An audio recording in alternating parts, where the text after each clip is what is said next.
It's happening. It's already begun. The time is now, and you're here for it. Hi, everybody. I'm Forrest, Valkai, and I'm joined today by John Gleason. This is SkepTalk, the show where we got a great show tonight for everybody. If you're interested in calling the show and talking to two skeptics, two scientists, two people who don't believe the way that lots of our faith-based friends and family members believe, people who are atheists, who are skeptics, who are leftists, who are the woke, pro-LGBT, Marxist mind virus propagating peoples that Charlie Kirk warned you about. This is the show for you to talk to us. The number on the bottom of the screen there is 720-619-2288. And if you call that number, you're going to talk to our call screener. And if you're really cool to the call screener, you're then going to talk to us. But before we get started, I have a question for you, John. Well, maybe I don't. Hold on a second. What? Why is it so dumb? Don't worry about it. Hold on. We're gonna fix this. My question to you, John, is concerning this thing right here. You ever seen one of them? Oh, yeah, that's a clam, but it looks like a giant peen. Yes, that is a gooey duck. It's a large burrowing clam. And you can actually see the spelling up here in the JPEG name here. This is how it's spelled: Geoduck. It's pronounced gooey duck, but it's spelled GEO. And these guys, they go viral every couple of years because they're all big and penisy. But they make me think all the time because this son of a bitch. Has this been fucking gooey dude the whole time? Have we been lied to? That's what I want to know. What's going on with this? You know? Call in with your opinions. 720-619-2288 or use the web link in the description if you're outside of the US. That's the show. It is this stupid all the time. And I'm sorry you're watching it. But hey, if you believe that Jesus Christ is real and the risen Lord, or if you believe that the Bible is the good book, or if you believe that trans men and women are not indeed men and women, or if you think that evolution can't be true because complexity can't make eyeballs, or if you believe that the Earth is less than 10,000 years old, or the Big Bang doesn't make sense because what started the Big Bang, or some other thing that we take umbrage with here on this show as people who care about science and education, that number on the screen is for you. 720-619-2288 or use web link in the description. John, what kind of calls are you hoping to get today? You know, any calls along the lines of, science and how religion doesn't meet up to, basic empirical standards of science and everything. Like, I think that would be cool. I also love the topic of, the fact that morality under Christianity seems to be pretty bad. Yeah, I'm not a fan of Christian morality for sure. And I'm seeing this happen more and more. We're getting kind of the Christian apologetics. They go through the same kind of ringers. They go through the same vibes and what do you call them? The same 10 bad arguments on repeat over and over and over and over. And on threads recently, I've seen that this whole thing about like, oh, atheist, where do you get your morals from, is coming back again, and it's just the same bad arguments over and over and over, and they all land on, well, you see, there's this guy. Oh, fuck. Oh, sorry, that was my bad. It's okay, I was hearing two of myself. I was going insane. And yes, Luxander, yes, the poll is immaculate because you picked the best Pokemon for both. That's excellent. What's your favorite Pokemon of the original 150? The good ones, the ones that matter. Oh, the original 150. You know, I always went with Venusaur. Like Venusaur was Venusaur's my alright. favorite. Venusaur is pretty tight. Venusaur is pretty tight. Yeah. The best Pokemon, objectively speaking, is Diglett, and I think that's very clear for anybody to see. But like, so I'm appreciating here with Luxander making the poll today. You know, like for for Gooey Duck, share for Gooey Dude, and do both for Diglett. Hell yeah! Make sure to hit that like and that share button, y'all. We've already got a couple of calls pouring in. Just to remind everybody, we do prioritize theist callers, people who believe in gods and want to talk about why. So as of right now, we have one atheist in the host queue. We have one person in the screening room. I have no idea whether they're an atheist or a theist. And we have a couple people in the call-in queue as well who are waiting to be screened. So we would love to talk to you if you're out there and you are a Christian who believes that we should also be Christians, or if you want to talk about something about science or whatever. Now is your chance, 720-619-2288, or use the web link in the description. But to start with, we're going to talk first to Elise, who is our first caller of the night and is an atheist caller. Like I said, we don't have a atheist calling in at this moment. So we'll start with our two atheist callers. Elise, pronoun she and her, who wants to talk about fossilization. You are on the line with Forrest and John. How are you doing today? I'm doing good. I was not expecting to be first. That's all right. So, what's explain the process that you would like to talk about, or the thing. So, I know there's a difference between bones and fossils, and I know bones turn into fossils. But I was curious, like when we talk about like other like humanoid races, are those bones or are they fossils? And like kind of where's the line in between? And how long does it take for a bone to turn into a fossil? Is there a line? Is there like is it a slow transition that we can find them like kind of halfway in between? As far as I know, if I remember correctly, is that so? Like when you talk about between a bone and a fossil and whatever, one of the most common types of fossilization that we talk about, one of the ways that we usually are describing fossils, is what's called permineralization, which is the bone is made of cells, and each one of those individual cells gets filled with mineral deposit. One by one until eventually the entire bone is one big crystallized mineral rock mass that is just in the perfect shape of what this bone was.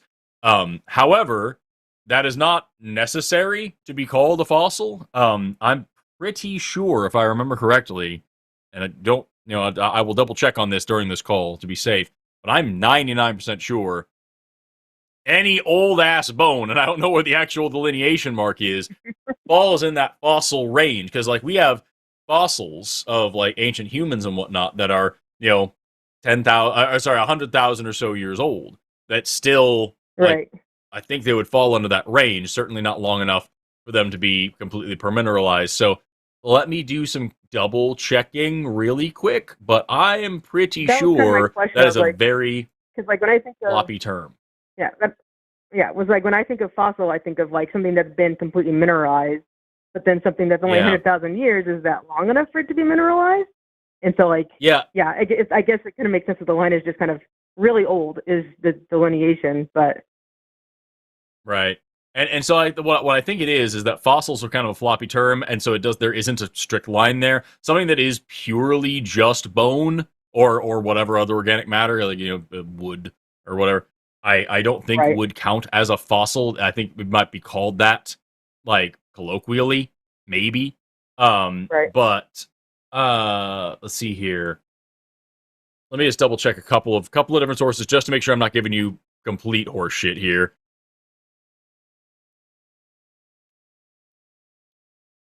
Up. Yeah, looks like. Yeah.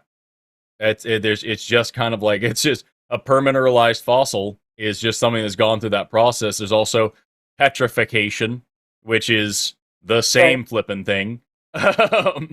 Petrification is something that involves permineralization and then complete replacement. But again, I hear these words used, kind of interchangeably all the time. I don't know for sure if there's any other.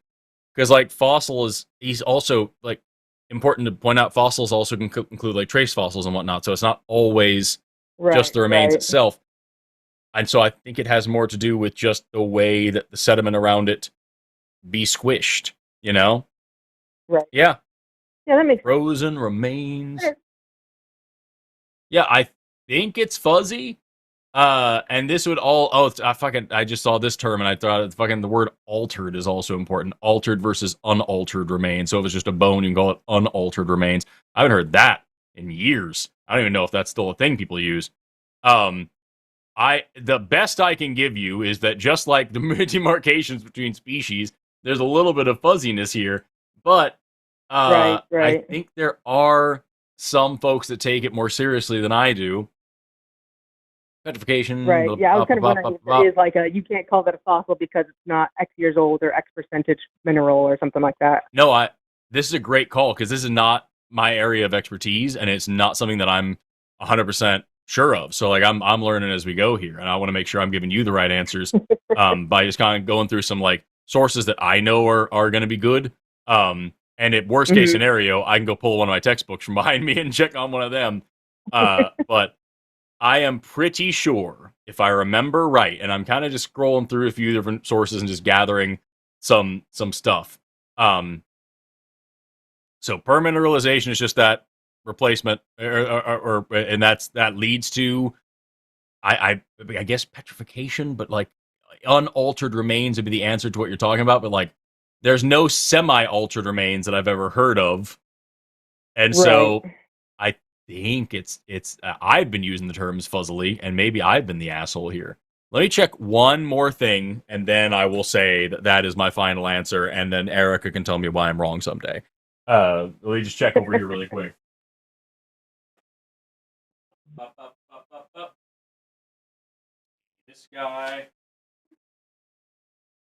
Got a couple of textbooks back here, and I'm just going to see if I've got a note anywhere. Nope. And we're going to check one more. We'll go for this guy. Doop. Get out of here with your lit reviews. Give me an index. There we go.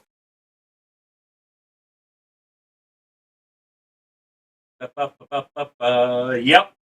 I'm seeing the same thing. So, like, everything that I've got is not super duper strict about these terms because I never had to be in my work. I'm sure there is a little bit more detail here, but none that I can think of off the top of my head. If you like, I can do one more thing. I have a few friends who are actually professional paleontologists that might be able to answer this question a bit better. So let me try one more thing, because when in doubt, call somebody who does know. Give me 1 second. I'm going to make a quick phone call. John, be entertaining. John. Hi, Elise. How you doing?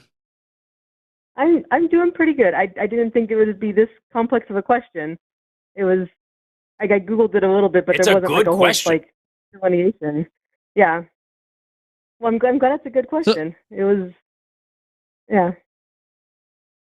Yeah. So what? Sorry, I've been dealing with my screen has been freezing over here, but apparently everything's fine on everybody else's end. What was your question again?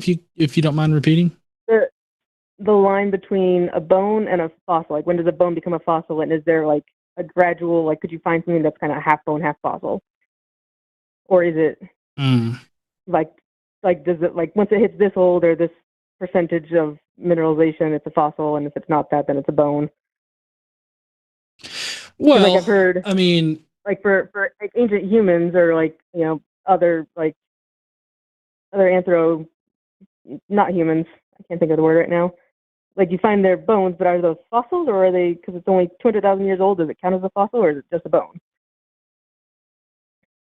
You know, my hypothesis, depending on what he gets back, my hypothesis would be that, you know, the bone part, like if it's actual bone, my guess is that would just be like remains, right? And not fossil. My guess is that fossil is the actual paramineralized portion of the bone. Because, like, if you think about it, if you have this is how I'm hypothesizing it in my mind, depending on what Forrest gets back, right? My hypothesis is that if you, like, let's just say you have it halfway paramineralized, right? And then for whatever reason, the rest of the bone like immediately decays before it can paramineralize. And then when you find it, the actual fossil part is going to be the paramineralized part, right? And not whatever, bone would have been there or anything like that. So my guess would be that if it's halfway paramineralized, then, the half that's not actually mineral would just be considered, remains. And so, like, if you got like, I'm just thinking of like maybe like a whole femur, right? Let's say you've got half of it that's paramineralized, the other half of it is yet to be paramineralized. My guess would be that it would, the part that is actually mineral would be considered the fossil, and the other part would probably, like, in the process of you digging it up, might break off or something like that, or it could decay or something. I don't know. But my guess would be it would be the mineral part. That's my hypothesis here.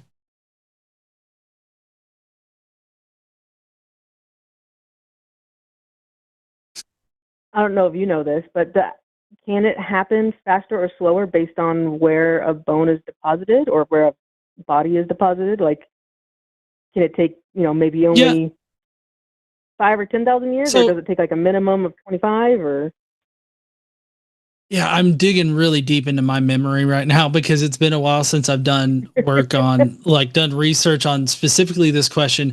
I do know that it's very dependent upon the environment, like, the kind of chemicals that are in the environment, what kind of pressure is it underneath and everything like that. So, like, I would imagine that if you, and this is my hypothesis before even looking into it, because I'm not an expert. This is outside my area of expertise, but, my hypothesis would be that depending on the pressure and the chemical makeup of the environment and everything, I would think that would be the determining factor as to how much time. But I think in general, it takes, on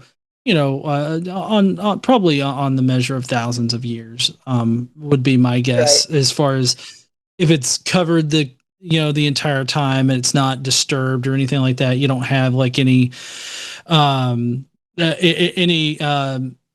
any kind of elements or any kind of contamination that would cause it to decay faster, right? Because, like, that's the thing. I think that's the big thing about that allows it to be paramineralized, right? Is because, like, with it covered up so quick and everything like that, you don't really have, again, hypothesis, you don't really have, the bacteria for decay to be able to do all the aerobic sort of processes. I would think that would probably stifle it to where the paramineralization could happen over thousands of years. But again, that would just be me, pulling it out of my rectum, and a hypothesis at that too. Right. So, what got you interested in this question in particular, there, Elise? I don't know specifically when the moment was, but I remember thinking, like, I was reading or watching something about fossils and like ancient humans, and I guess it just kind of popped in, like, where's the line? Like, when does a bone become, like, when do we call, like, oh, we found some bones in the woods versus we found some fossil in the woods, or in a cave or whatever. Okay. So I talked to a friend of mine who's a PhD student studying dinosaurs, and I asked him, and he was also, so he, first of all, he confirmed that this is a fuzzy, weird situation. The second thing he said was that he reiterated what I was talking about, that there is petrification, which is, so when we talk about fossilization, there's lots of different things in here. Petrification and permineralization, I've been using them interchangeably, and might as fucking well, because petrification, you said, really the only difference is that, like, it's like, that's when it's super duper completely done, and permineralization isn't necessarily 110% replaced. So that might be the thing you're looking for. There's also situations with, like, mummification and like heat bogs, which can turn to fossils but aren't necessarily fossils. So non-total replacement is totally fine and not a necessary condition for fossils. And also, he was led me down the rabbit hole. The reason why it took so long is because we were arguing about whether or not, strictly speaking, pickling is a type of fossilization, kind of, and that's an interesting thought. But yeah, so I just ran through a few different options with this dude, and yes, we were all correct, and we're all very smart. And the terminology is weird, but petrification and permineralization and whatnot are types of fossilization. Non-total replacement is okay for this, and I guess if you're looking for a middle ground word, permineralized fossil works as long as you're talking about that particular process, because not all fossils are permineralized, and that's the best I can give you. Gotcha. So much more complicated answer than I thought, but interesting. Cool. No, thank you so much for this call. This has been a lot of fun. This was an area that I didn't even realize I hadn't thought about very hard, and I'm happy to have learned a new thing today. This is awesome. Yeah, well, you're welcome. Thank you. Thank you, Elise. I'm assuming everything's cool with John. Is there another conversation that I should let happen before I let you go, Elise? Nope, I think that was it. Thank you both very much. Sweet. Awesome. Thank you so much, Elise. Have an awesome rest of your day. You too. Thank you. Bye.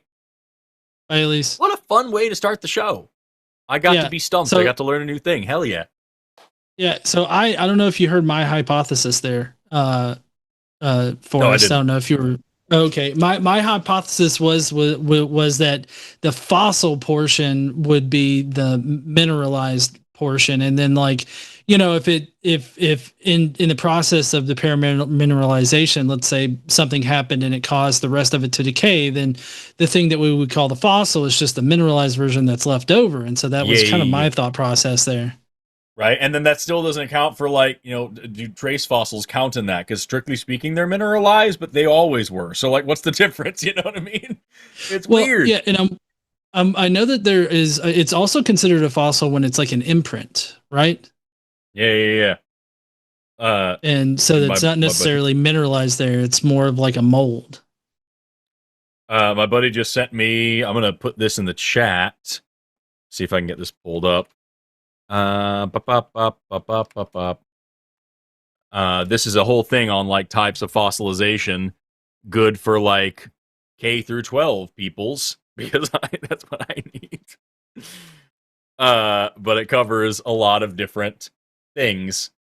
Let's see if I can get this up here. Yeah, there's this. I'm gonna put this in the chat for everybody to look at if you want. So it's got types of fossilizations. We got preserved in amber. That's a type of fossil. That's not permineralized. Petrified wood is permineralized. Cast in mold of a clamshell. That's not going to be pyritized ammonite, and then compression fossil of a fern. And so it kind of goes through all these things and how these are all technically different kinds of fossils. So dig into that. It's a very short read. It's good for this is for looks like it's written for middle schoolers or something like that. So everybody can get through that.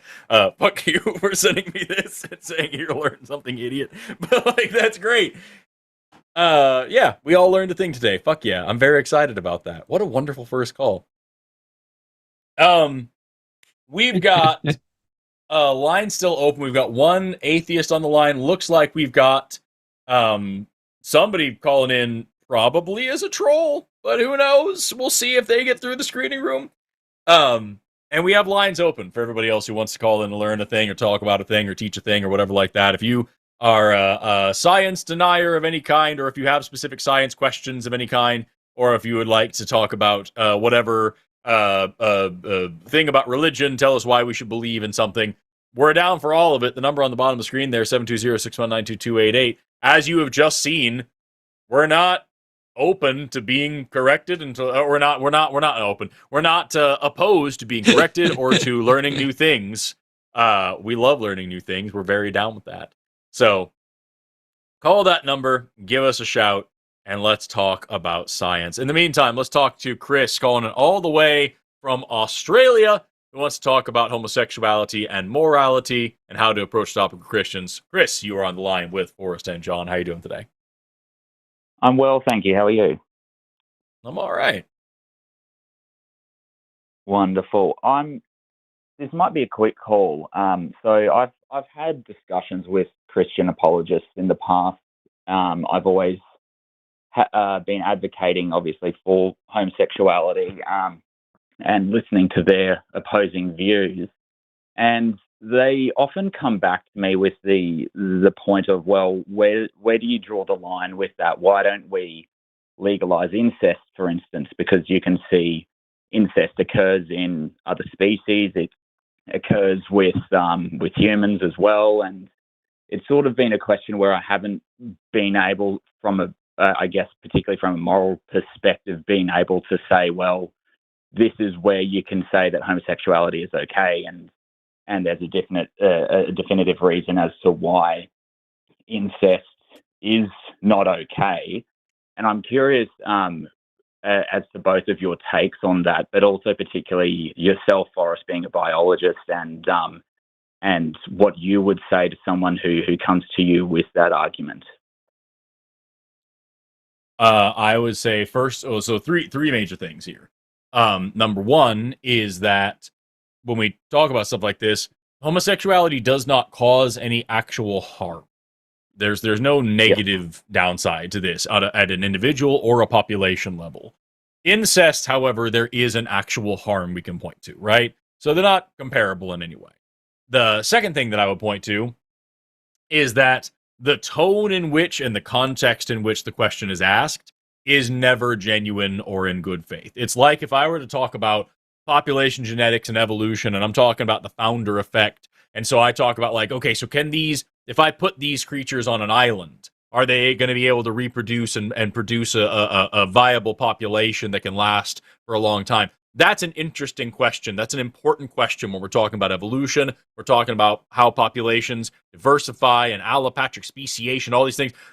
Say the exact same question talking about trans people. Well, if I throw them on trans women on an island, they're not going to have any. Now it's just a stupid, bigoted meme talking point that's got way too much attention on the internet, right? So, like, if we're talking about what's wrong with incest, that's a conversation we can have. If we're talking about, well, why not just do incest if you're going to do homosexuality, you are now crossing over the border into that context being just fucking stupid. And so, like, I would call out this person who's giving you this argument, make sure they know that, like, you're not fooling anybody here. This is just a brain dead argument that you're either convinced by whatever meme that you saw or you're trying to be an asshole. And then the third most important thing is you can go down that whole philosophical, the paradoxical trolley problem type rabbit hole that people give me sometimes to talk about morality.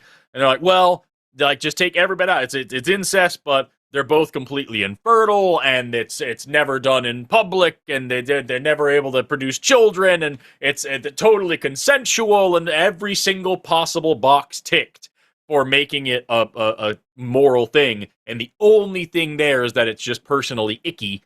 Then it falls under the grounds of, I don't give a shit, do whatever you want to do as long as you are not causing harm. I don't get to say I find this personally icky and then dictate your life. So I really don't give a shit. I care about the fact that you might reproduce, and I care about power dynamics and consent. That's what I care about. If you're not going to be able to reproduce and there's no power dynamic or lack of consent there, I do not care what you do. I find it gross, but fuck, dude, you probably find a lot of things about me gross, so who cares? So that's the way that I would respond to this, is that it's there is actual harm to point to, so it's an irrelevant question in the first place. It's given in a shitty context that doesn't matter at all. It's a meaningless question. And most importantly, at the end of the day, if you were able to account for any possible harm and do away with all of my things for it, I would be logically consistent about it. And fucking religious people wouldn't. That's my answer to you, Chris. John, do you have a different answer? I guess the question here is, how do you justify homosexuality? Is that right? It's not so much how you justify it. It's the Forrest has touched on it quite well. It's sort of responding to that sort of cop-out response that you get when it's like, well, where do we draw the line with this? Because the talking point that I've heard in the past is, it's just advocating for heterosexuality, and anything else is abnormal or immoral. And then they say, well, let's just let it be a free for all sort of thing. And yeah, I think Forrest has answered it quite well, sort of from my perspective. It's that, yeah. Wait for you to give that answer, and then they're going to come back, well, what about bestiality? And that's always where it goes next. Or pedophilia. Yeah. What about pedophilia next? It's the same fucking thing.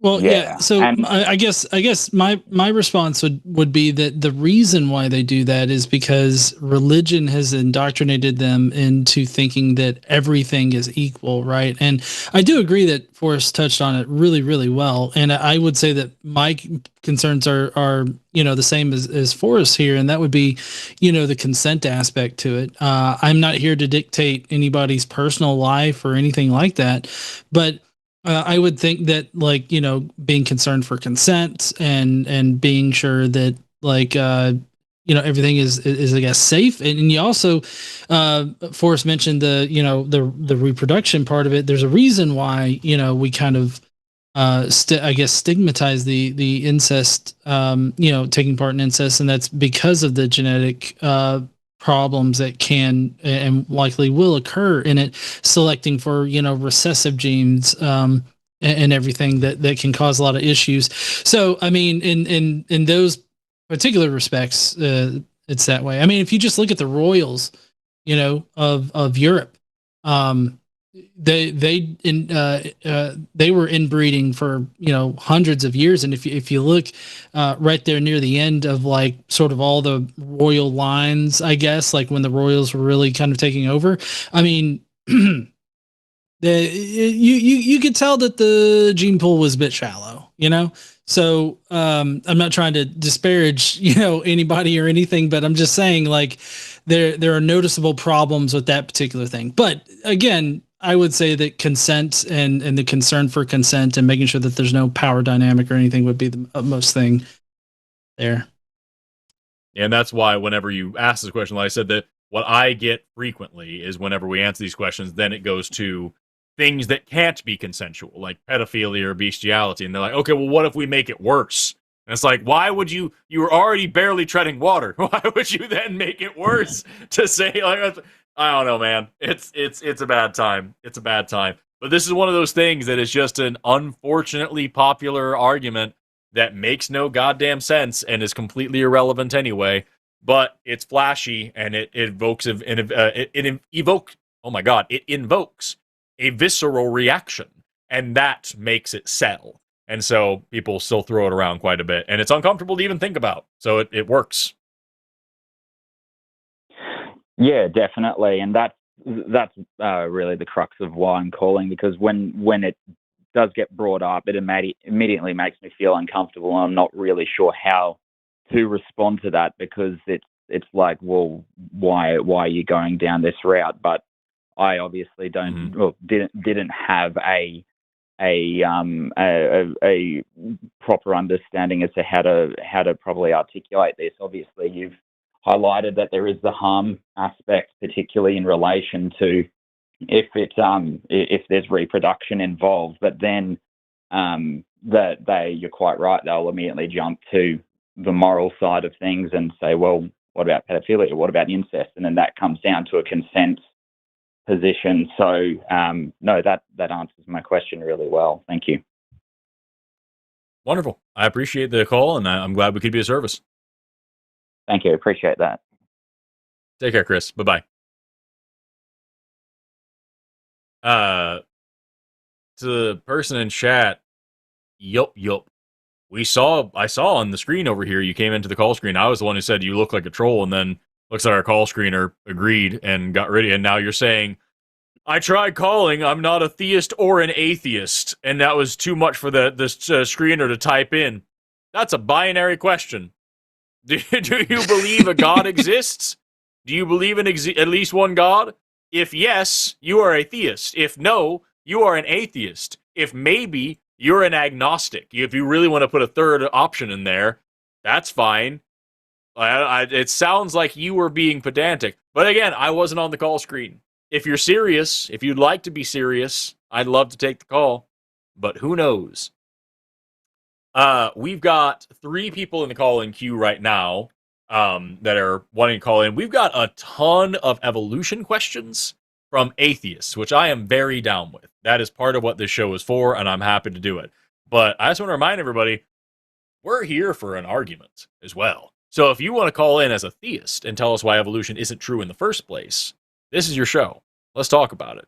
But if people just want to call, ask questions, maybe we get some software engineering questions. We can learn a thing or two from John. I'd be into that, because I don't know dick about software engineering. I don't know anything about it. Yeah, I could. So very specifically, I've been doing a lot of work with stylometry here lately on the Gospels and other Greek. And no, I didn't. You absolutely just said that. You said nothing. That's not a thing. Stylometry? What? Yeah, stylometry. That sounds like so metry means to measure the length or size of something. It sounds like you are like comparing bell-bottom pants across decades to understand their differences. A stylometry, you know? Forrest, there are writing styles, right? Stylometry is the statistical analysis of literary style to determine authorship or analyze text. There you go. You made this Wikipedia page just now. Fuck with me. No, what a neat! I did not know this was a thing. Yeah. So I got just hair up my ass, and I decided to invest like a lot of time in researching a very specific mythicist claim, and so like I've been going down the rabbit hole. I think I'm up to like 37 experiments that I've been running on ancient texts, and so like I'm hoping to at least put it into some kind of form for everybody here soon. So if anybody wants to know about stylometry and how that works or something like that, or mythicism, I'm good with mythicism. That's my area of expertise, whereas, Forrest has everything else. Come get your bell bottoms measured, y'all. 720-619-2288. Or use the web link in the description. Let's talk to, I'm going to have to take another evolution call in the meantime, if that's cool with you, because we've got 3 people in the queue, 1 person in the screening room. Let's talk to Aaliyah, pronoun she and her, who wants to talk about evolution. Aaliyah, you are on the line with Forrest and John. How are you doing today? I'm all right. How about yourself? Never had a bad day. I'm doing good. Doubt, pressing X to doubt, but I believe you. It's all right. That's what skepticism is all about. So my question, I was on the call you had yesterday with Dr. Dare, and specifically related to kind of a human evolution, which is that how does evolution work when there isn't really selective pressure? Because with humans, as far as I know, we don't really have anything that is specifically preventing us from living really. And so I'm kind of curious as to how genes work in a population where we've got humans, we 8 billion people, and there's nothing really that's killing so many of us to the point where I would say that a particular group of people are in danger. I did watch and re-listen to the thing where you were oh yeah, no, we have the people who are getting taller, the people who have bigger heads, and then the people from that one specific Asian in Southeast Asia, I think you said, who are getting bigger wings. Anyway, sorry. Yeah, the Baju. So there's 4 major mechanisms to evolution, and those are natural selection, mutation, genetic drift, and gene flow. And so we're going to go through really quickly what those are. Natural selection is what we're talking about when we talk about selection pressures. So you have pressures around you. If you do this thing, you die. If you don't do that thing, you die. That causes a differential in mortality or fertility. And that's what leads to differences in phenotypes over the course of multiple generations, or difference in whatever heritable characteristic over the course of several generations. Take that out of the equation, you still have 3 different mechanisms. Mutation alone is literally just tweaking and tinkering on genetic material. adding or removing whatever new bits of DNA then is going to cause the change in allele frequencies, the change in heritable characteristics, all by itself. Usually that works in tandem with natural selection, and that's what we call neo-Darwinian, where we have just the natural selection plus mutation equals change, right? Right. But that's still just one part of it. You also have gene flow, which is where you can think of like a river flowing into a new area. You have population A over here and population B over there. They're evolving in slightly different contexts. They have slightly different environments, whatever. So they have slightly different population genetics. Some of the individuals, one of the individuals from population A moves over into population B and starts reproducing. Now it is introduced new genes into this population that were not there before, and that can now spread throughout the population and change the allele frequency over time. So like anytime you have any immigration or emigration, that's gene flow. That is something that's going to drive evolution, and you don't need a selection pressure to have that happen. And then genetic drift is similar, but a lot more random. Imagine a deck of cards, you know? Every time you shuffle a deck of cards, that's the first time it's been shuffled that way forever, right? I feel bad for telling you this, but can I cut you off here? Because I do remember genetic drift from biology. Perfect. Perfect. For everybody who doesn't, thank you. Just really, for everybody who doesn't, just really quickly, if I deal out random 5 cards to a bunch of different people, some of those are good poker hands, some of them are bad poker hands, And so the same thing as we do random reshuffling and genetic reassortment through reproduction, randomly you will get some combinations of genes that are better than others, and the probability of any one particular allele becoming fixed in the population, meaning that everybody has it, or you completely lose it in the population, it goes extinct, is equal to its present frequency within that population, which is fucking neat how statistics work out that way.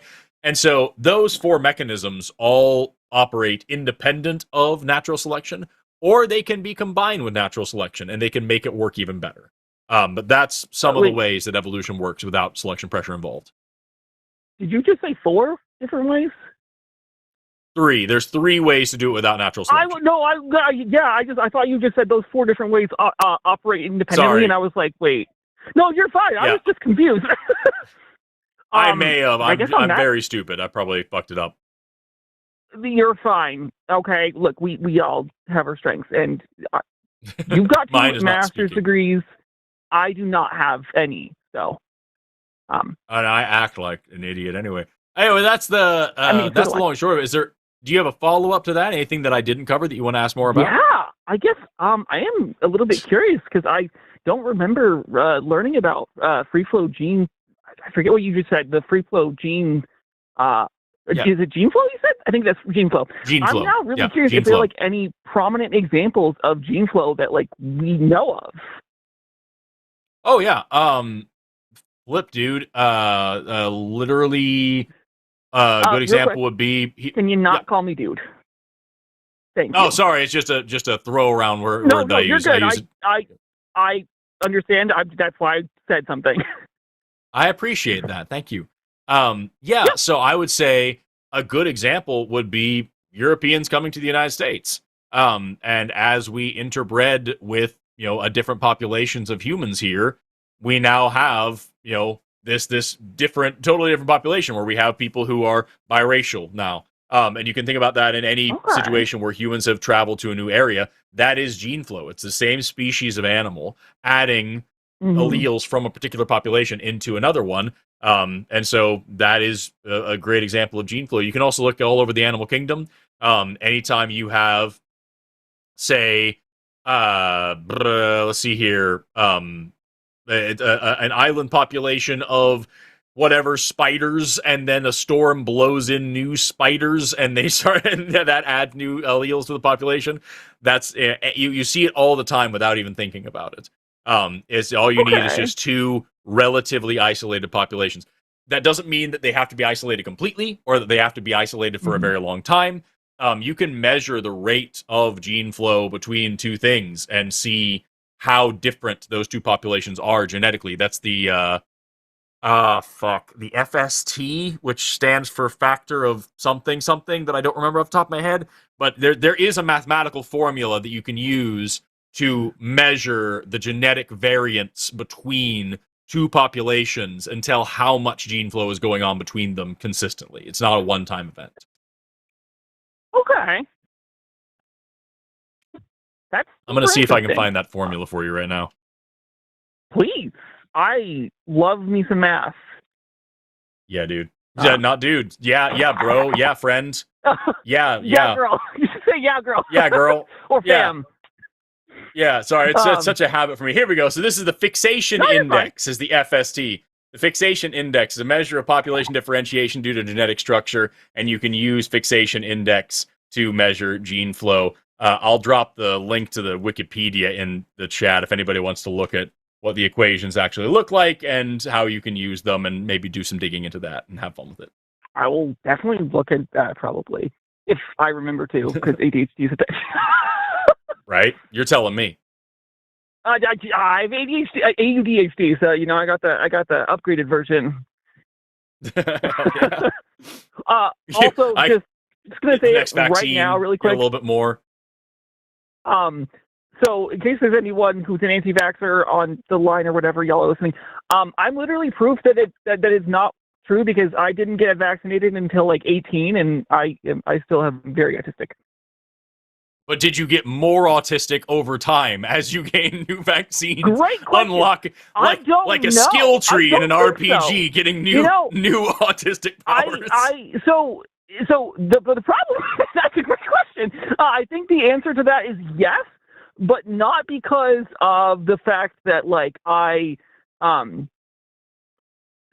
got vaccinated. I think it's because, of course, I don't know this because it's kind of a little bit difficult to test, because there are multiple different things that could have affected the outcome, and then you don't really have an accurate experiment. But I would say that my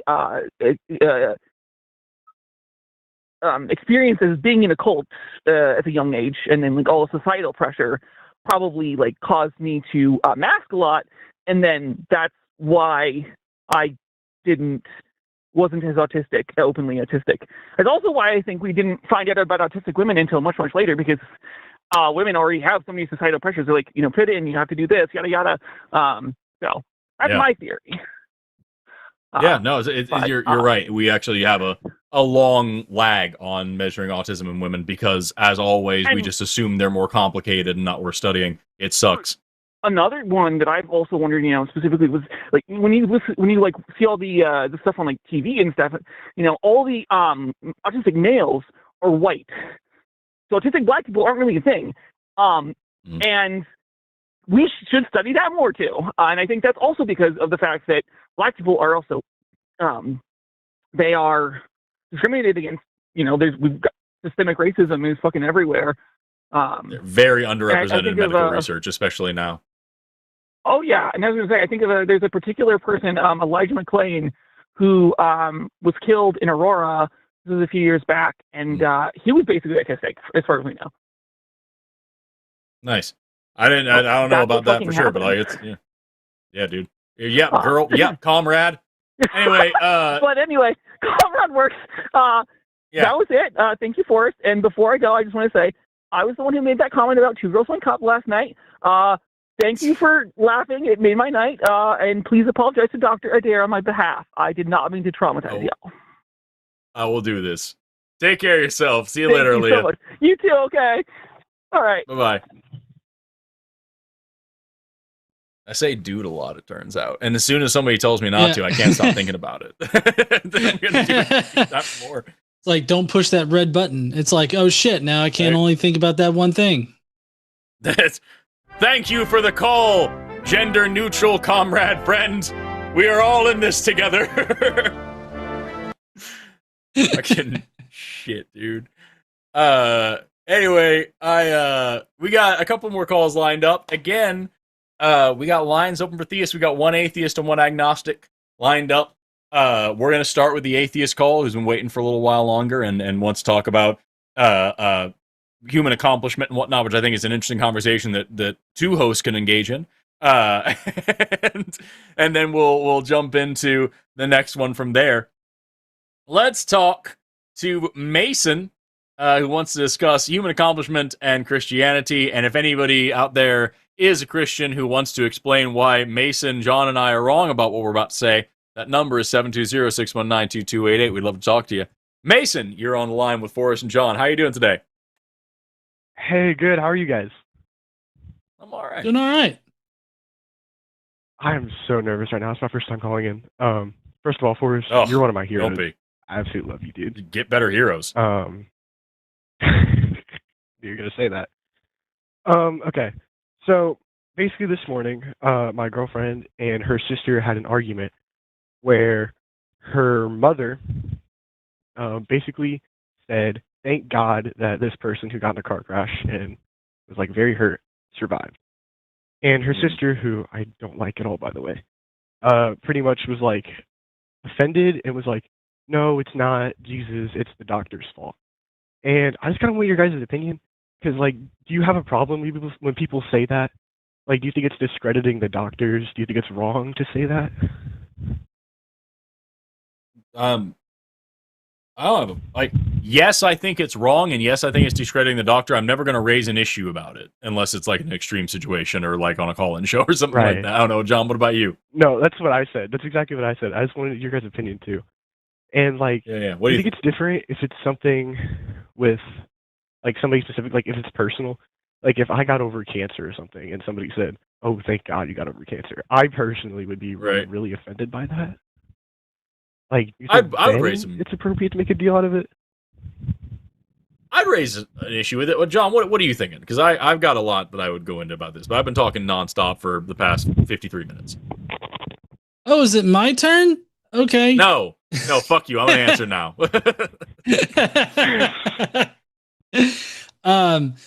Yeah, I mean, as far as like attributing, those things to God, I mean, growing up in the South, I have just learned to, let it go, I guess. I mean, I sit there and I'll roll my eyes or whatever about it, but I just like Forrest, I don't make a big deal about it necessarily.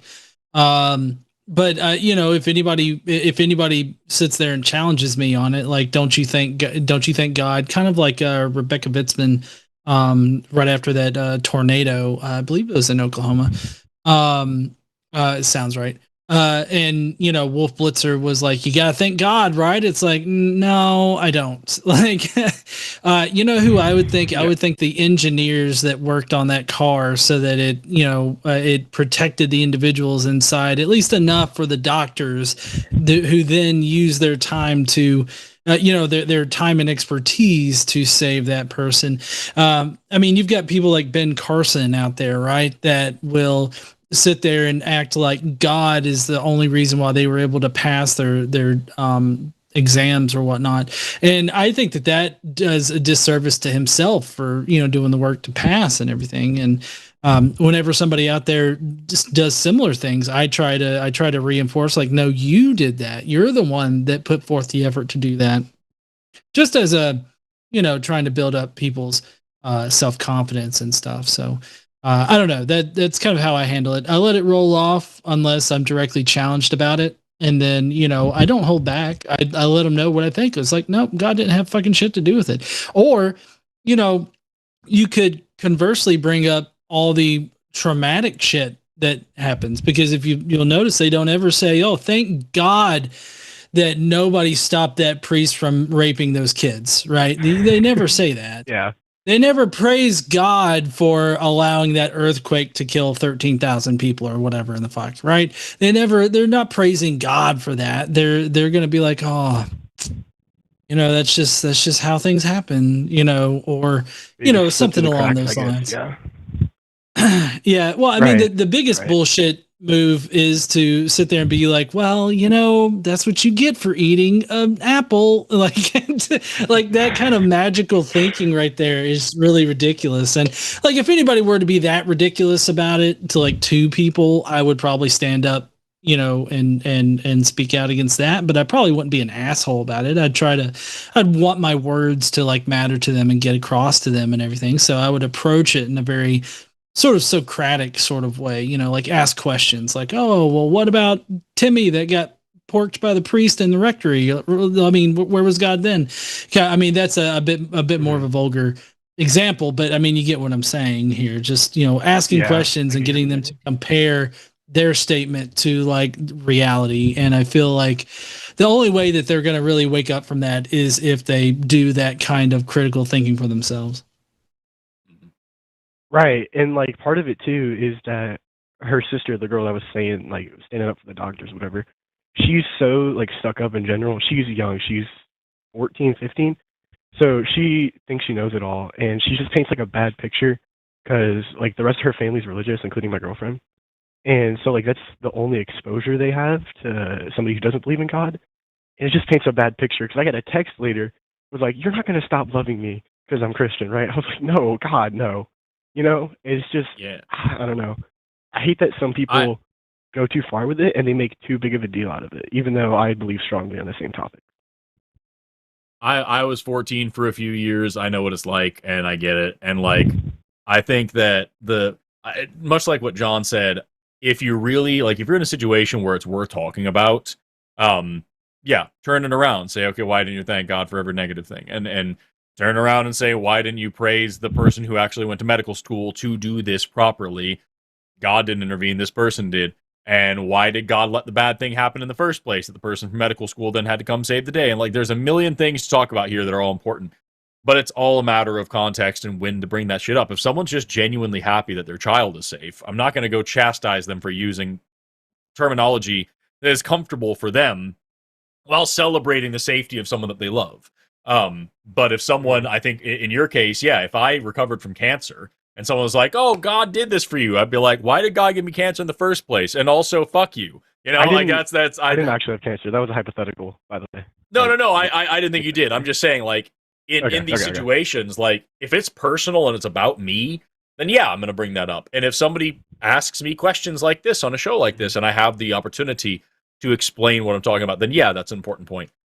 In my casual day-to-day life, if somebody says that, I don't think I'm gonna be a grump about it. The same way, like in my day-to-day life, if somebody says something about like God loves you, I'm not gonna say anything. I personally find that to be offensive. I think that's a shitty thing to say to somebody. Yeah, me too. And I agree, on these shows, I've expounded about why quite a bit and explained it. But like, I understand that they think they're being nice most of the time. So why am I going to be the asshole? Because the best case scenario is I make a good point, and they now have a good story about how evil these hateful atheists are that are out here to make them look bad and make fun of them and shit. So it's just not worth it in any case. Yeah, I agree for the most part, and that's what I said too. I pretty much said exactly what you guys said. I wanted just a second opinion because I wasn't 100% sure. But I just think it wasn't worth fighting about, picking a fight over it. But at the end of the day, I do agree with what she said, relatively. Yeah, most definitely. Well, I appreciate you calling in, man. Thank you for talking about this. What are you saying, John? Thanks for talking to me. Oh, I was just going to reinforce that. Yeah, I think that which I don't know what was going on in the young girls. Like, I don't know what she had been through and everything like that. I might, I get that she had that kind of reaction, but I would try to keep an open mind about maybe what she's going through in that particular situation. Like, I don't know. I don't know what relationship she had to the person that got into the wreck or whatnot. Maybe she was stressed about something else, and that could have spurred it on. And I don't know her general demeanor. Like personal relation, which is another reason why I thought it was kind of weird to say something, because it was just like completely unrelated to her. They had no relation or anything.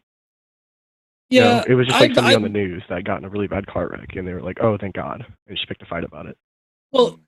Yeah, and I don't know if it's just my own brand of spectrum that I'm on or whatnot, but I know that I've had certain emotional reactions to things like that aren't directly related to me, but they really ping on something that's like deep in there about it.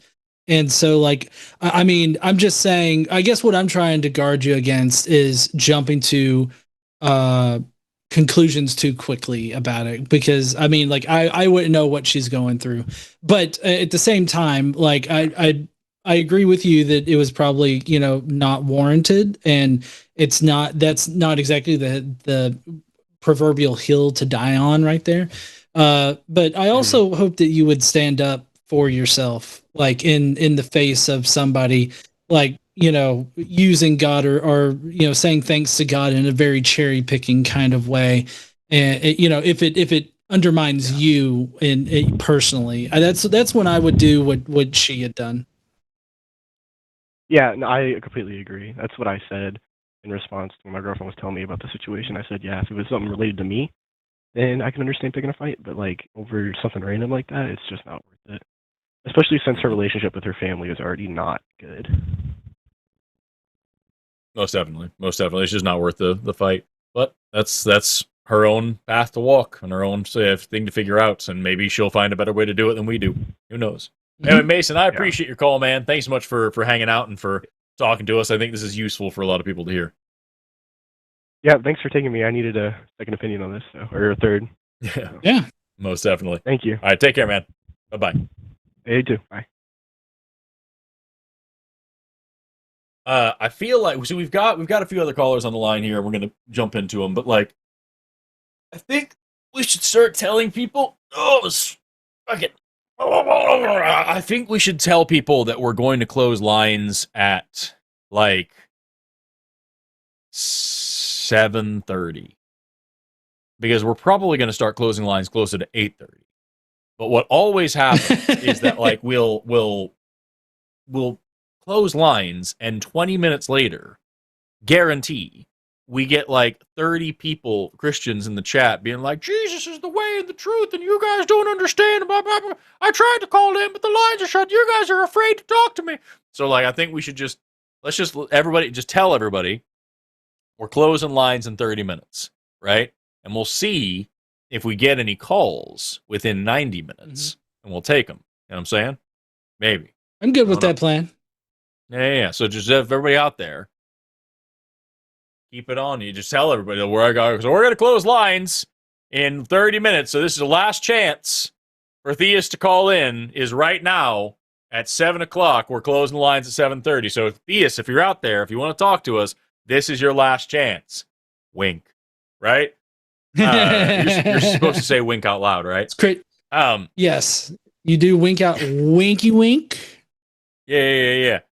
Do you want to take line 31 or 34 first? What do you think is a better day? I don't know. We normally prioritize theists, but I mean, yeah, I don't know. If you wanted to take 31, that'd be respectful. I want to because I'm pretty sure this person is not respectful. So let's see what happens. Okay. Yes, I want to lie to people because I'm a terrible, evil atheist. You are correct in the chat. Call in and criticize us. Yes. Let's talk to Bailey. Any and all pronouns. He wants to debate about evolution. Bailey, you're on the line with Forrest and John. How you doing today? Pretty good, brother. How y'all? I'm all right. Glad you made it through. Second time was the charm with the call screeners. So you want to talk about evolution? Out what I needed to type in. Yeah. Yeah. Weird thing to have to point out. What was your question? What did you want to talk about? Okay. Well, I guess so evolution. Okay. So first of all, let me start off. I have a high school dropout, so I don't understand everything the way y'all do. But I basically come along information I wanted to show y'all to see, so you can understand what I'm trying to get at. So when I say look up at Reddit, Dragon Giants, it's literally what I did was I went through old texts, right, old manuscripts, and everything talks about everything's big, everything's giant, right? I was raised in religion, so I also have, all that background as far as there were giants and all the biblical stuff. So when you look into it, you'll see that Egypt, they draw the earth as a person and the sky as a person. You'll see that we had Ymir. He was also a person. And Odin and all them, they're bigger people. And slowly over time, you're in Nephilim now. You're in Offsprings. You're in, like Achilles and stuff. You're getting smaller and smaller, right? If you look up the fossil record, everything's only changed in size. And if you look up the same species tuna we have observed in our oceans as well change in size. And then scientists have gone and reproduced this with fruit flies in the lab using oxygen and pressure. So basically, without seeing what's on our dragon giants, you can't, with all the knowledge you've had and everything you've been taught, right? So when they say atheists are just telling dirty lies, they're not. you're actually taught all this from child, just like I was taught from birth everything about Christianity, right? So it's two conflicting worlds.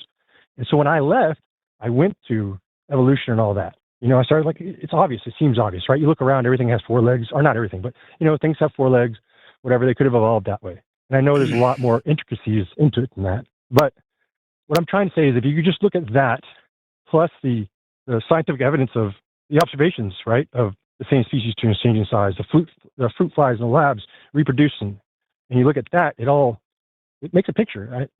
I guess is what I'm trying to say is look at the picture, please.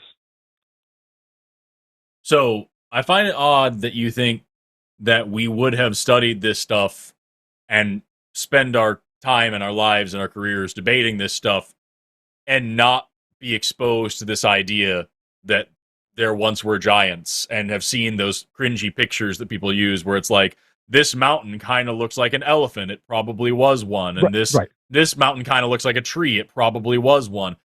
When at the end of the day, those are just not how anything works. And so, like, for example, the tree mountain thing is one of the sillier ones that pops up all the time.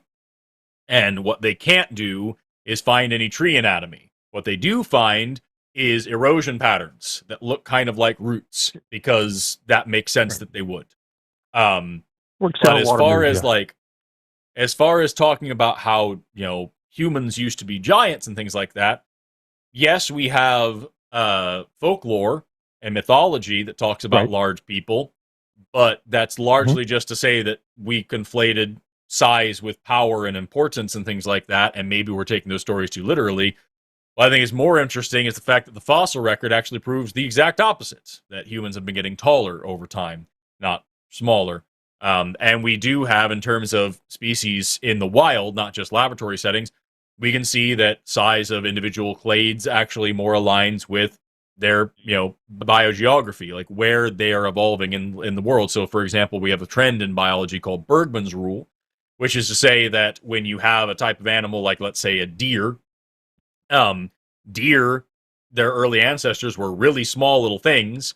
They got a little bit bigger over time, but more importantly, the more cold the environment that they live in, the higher the latitude that they live in, the larger their body size is. That's why moose are fucking huge, and the little, you know, deer that we have here in Oklahoma where I live, the little whitetails, you know, you could pick them up over your shoulder. Because when you're in a colder environment at a higher latitude, you need a larger body size to increase the surface area to volume ratio in order to preserve body heat. And so, and then you have the opposite, which is Allen's rule, which is, say, if you're in that hotter environment, you get longer, skinnier limbs to increase the surface area and reduce volume, which allows for that body heat to be wicked away by the wind. So what you're talking about here, yeah, we see trends in evolution. We do see situations in the fossil record where things were very big, especially when oxygen concentrations were high. We see insects in particular, which are really good at growing in high oxygen concentrations, get fucking huge. But that is not to say that there were ever actually giants, giant humans, or that any other, you know, land animals ever got bigger than the dinosaurs that we all know about, Argentinosaurus and whatnot. And to get much bigger than that, like a blue whale, you need water, you need buoyancy to be able to float in to take away that pressure, that like gravitational pressure off of your body. There's just no good reason to believe in dragons, giants, anything like that. We have no actual evidence for them besides some twisted speculation based on bad interpretation of good science. Right, but have you looked at it? You know what I'm saying? Have you actually looked at the site, got it on Google Earth and looked at it? They all have cratering around it. They all show you exactly what they are. You can see exactly where their tear ducts are. They have salt coming out of it. I'm sorry. Hold on, Bailey. Yeah, Bailey. Bailey. Bailey. Okay. Bailey. If you looked at that, that's cool. Forrest literally just gave you all of the reasons why you would not find that, and then you're like, right, no, but have you looked? Right, no, I understand. What's the subreddit that we're so interested in? What's the subreddit? Dragon Giants. Dragon Giants. Yes. Dragon Giants. So here I got Reddit r/Dragon Giants, and I'm looking at it right now, and the very first thing that comes up it says these two must have loved each other. I'm actually just gonna see if I can pop this up on the screen. It was an older. Yeah, I did this older. It was I was just in my head when I was seeing it because it was really cool. Like they had to travel the stars together, and they're so close together when they hit. I was calling them star-crossed lovers. It was just a funny thing in my head at the time. So this person is highlighting what appears to be a crater and drawing a face on it. Yeah, but are you looking at the crater though? Are you looking at the shape of the crater? Oh my god! And it does have cratering. It looks like a fucking. It looks like a crater. It looks exactly how craters look. And then he has another crater nearby. He has another crater nearby, and he's zooming in on the next crater, and it looks like a crater. And now he's going to say that this looks like a face too. He's going to draw. He's drawing what appears to be a shape around it of some kind. That looks kind of like the McDonald's chicken nugget. Right, and we go to the Earth one. We go to the one that shows the Earth.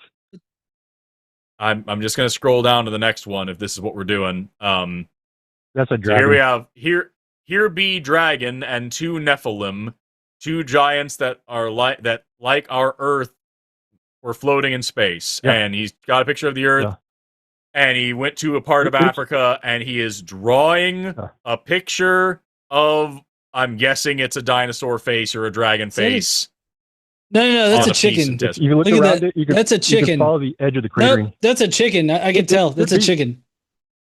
It could be. All I'm saying is, I'm trying to show you. Hold on. Maybe it's Godzilla. No. Wait. This is good evidence. I have this hypothesis that a giant Godzilla was walking around Jerusalem. Okay, I feel like maybe. I mean, that's pretty far from Jerusalem, but if we're just making shit up on the spot, that's proof. There was. Yeah, I'll just point to that next time. I'll just. Right on. What I have now on the screen. What I have now on the screen, Bailey, is a close-up image of popcorn ceiling and.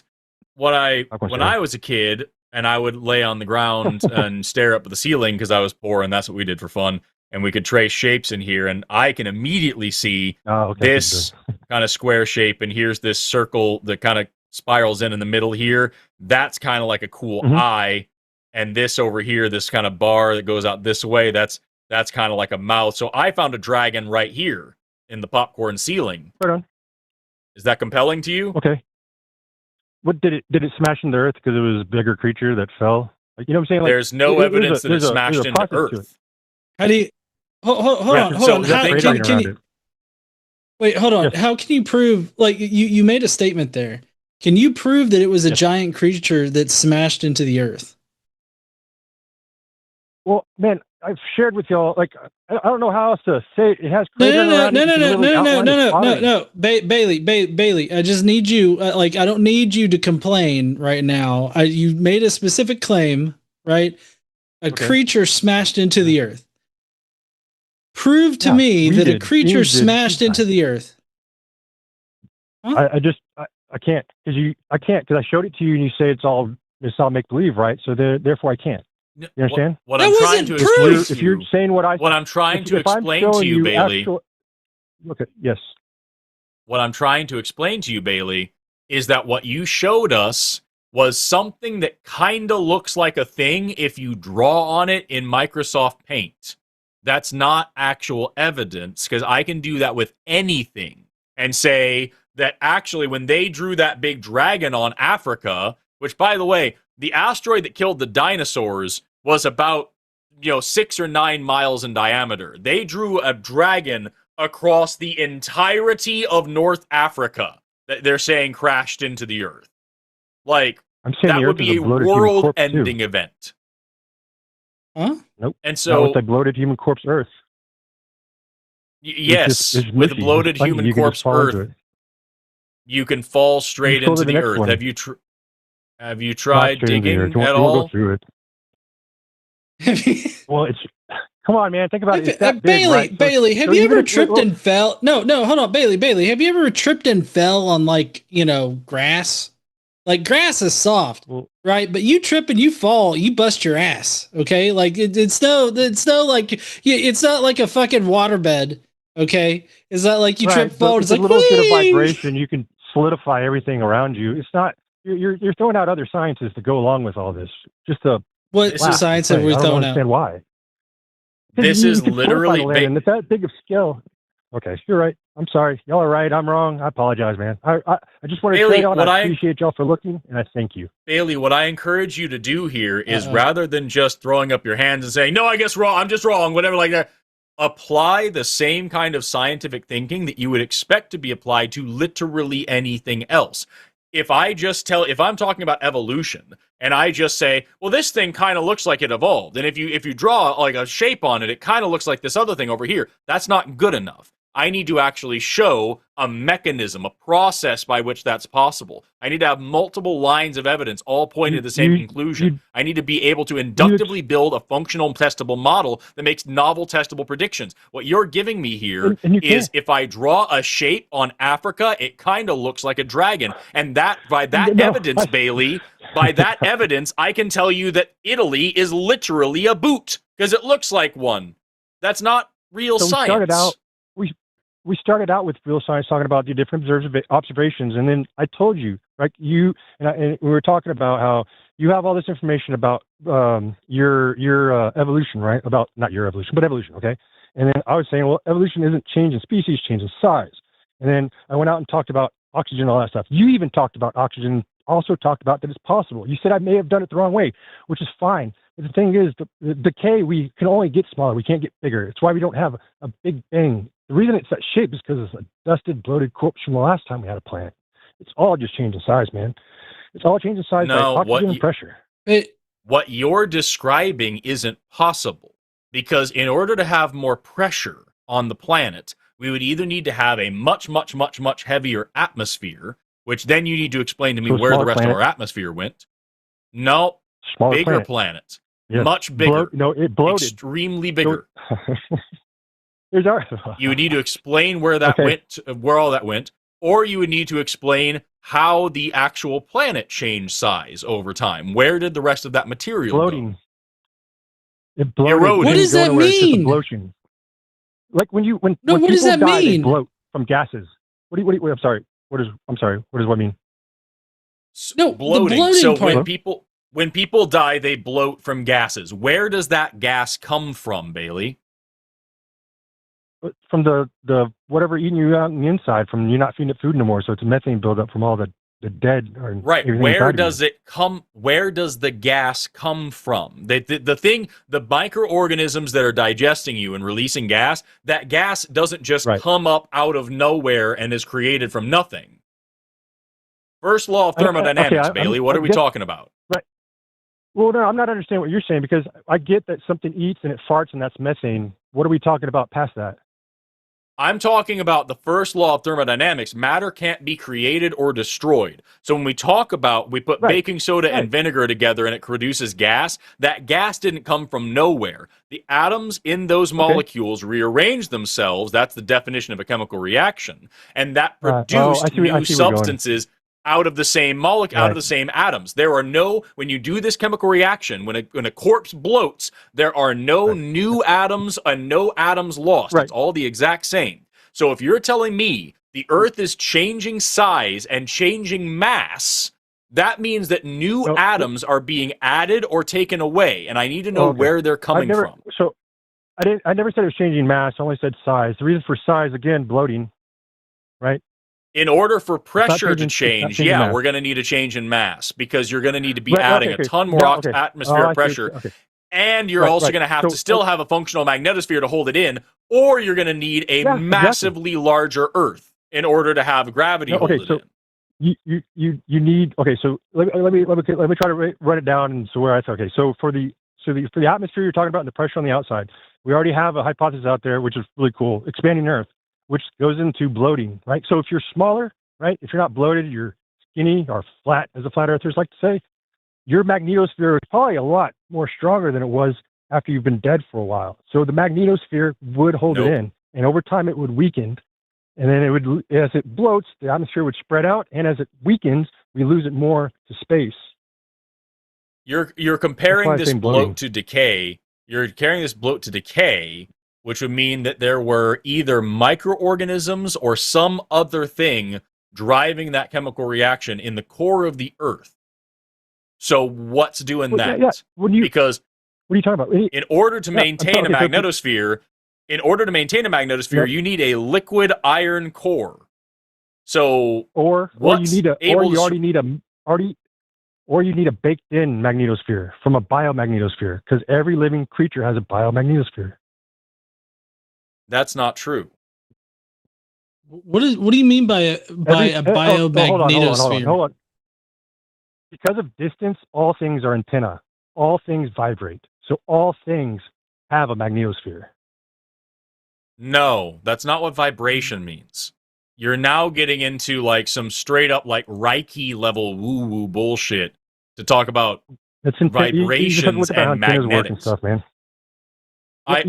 We have an engineer on the call with us. John, is that how antennas work? Fuck no. No, Haley, that's not how antennas work. So, okay. Wait, why do you think that antennas vibrate? No, hold on. Why do you think antennas vibrate? You have to have their distance at the right length for the waveform that's coming through them. So if you don't have that right distance or that right length of the waveform, it won't vibrate and you won't pick up that information.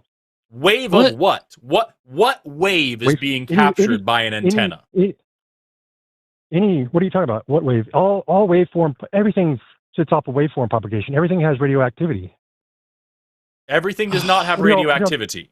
Where do you think radioactivity comes from? What is radioactivity, Bailey? It usually comes from the vibration of everything. It's radio, right? Radio waves, radio frequencies, vibration. Oh my God! What the fuck? No, Bailey, that's not what radioactivity means at all. Radio waves are one wavelength of light is radio waves. Radioactivity is the decay of unstable isotopes through alpha, beta, or gamma decay. Only gamma is a wavelength of light, which is on the opposite end of the spectrum of radio waves. What does it matter? The spectrum's a spectrum. It's all the same thing. What are you talking about? No, it's not. And if you think a spectrum's a spectrum, it's all the same thing, I encourage you to go get 10,000 X-rays and tell me how your cancer doesn't exist, because it's all just radio waves anyway. Well, okay, so Bailey, I feel like I figured you out. Bailey, I feel like I figured you out. And it goes back to your gullibility with pareidolia, okay? Because when Forrest was going through the Dragon Giant subreddit, hold on. When Forrest was going through the Dragon Giant subreddit, and you seem to be convinced by drawing pictures that illuminated the pareidolia that you were seeing or whatnot, and you were trying to get us to see. Then you're also suffering from a type of somewhat of a pareidolia when it comes to just fucking words, because you've connected radio waves to radioactivity just because they share the word radio. And I feel like you're doing that with everything. So, like, your entire worldview is based on pareidolia. See, you're seeing what you want to see. Like, it's real easy to. No, I'm just. Yes, it is really fucking dumb, in my opinion. I feel like Forrest is being very nice in this call right here, but I don't want you to like run away. But I mean, if you're trying, I'm listening. Right. Well, I just don't understand why you're so convinced by pareidolia, like in various forms. Like, why is that convincing to you? Well, so basically it's just points of contact, right? You get enough points of contact, you'll start seeing the logic to it all, I guess. And I just felt like if I was able to share enough, people would see it too. Yeah, it's all good, man. I don't see the logic in it though. Can you point to like what laws of logic are you talking about? Like what? So I was just basically I looked up, just wondering. Oh fuck, I don't know where to start because my whole journey went somewhere else. Okay, so just for the whole like size change thing, it was just researching about, at first I was looking up old stuff and I was like, oh yeah, cool. And like again, I had a biblical background, so giants were in my head. It was just part of me. It wasn't anything I thought about. And then I started researching. And I started looking at just random stuff about evolution because I wanted to learn about it. I got out of Christianity and I started seeing everything's just changing size. It's not changing species. And that's what it is changing. No, they are going and fine. They are changing species. Right. That's the thing is like the scientists are showing right now, you can see the change in size, right? You don't have to wait over time. You don't have to, whatever y'all are doing to get the species change. But that's why, I guess that's why it is, right? Like, that's why some people can't accept God, because they can't see it, right? But I can see the size change. I can't see the species change. You can show me in your paperwork, like religion shows me with the Bible, but you can't show me physically right hold on, Bailey, you're rambling. So can you explain ring species for me? Because that is definitely a species, a type of speciation that we can see, and it can happen like, within a reasonable a lifetime. So first of all, do you know what a ring species is? No, I do not. Okay, well, basically, and Forrest can correct me if I totally butcher this, but you have one population of organisms. They separate, they go off in different directions, and they're subject to different environmental pressures as well as other selection pressures, right? They change, and they're able to reproduce with the different species as they change. They're able to reproduce on either side, but once they meet back up on the other side, right, and they meet back up over there, both sides are so changed that they're unable to reproduce. Now, this can happen with lizards. It can happen with animal organisms that don't change size, like you're talking about. Fish, fish around the Arctic Circle, we see it a lot. Yeah, right. And so, like that is a change in species where they don't change in size, but you seem to think that speciation doesn't exist. They just change in size, right? Yes. Okay, explain that then. You called it ring. You said ring. You said ring. Well, I kind of want to get off and look this up now. But you said ring species. Mm-hmm. Yep. Great example of hybridization and speciation and how they work in tandem. Well, like I said, I didn't look it up. There's other things that do that, right? We have mules that they end up can't breed anymore because all that stuff. Like, there's a lot of examples of stuff breeding together that shouldn't, that end up. What's that? That's hybridization, and those are things that operate within the biological species concept. There are other species concepts. The biological species concept was coined by Ernst Mayr, famous evolutionary biologist, but it is not the only species concept out there. Species isn't a real thing. It's just a label that we give to groups. But there are plenty of different definitions and concepts of what a species is and how they come into being. There's literally a species of ants that can give birth to a different species of ants.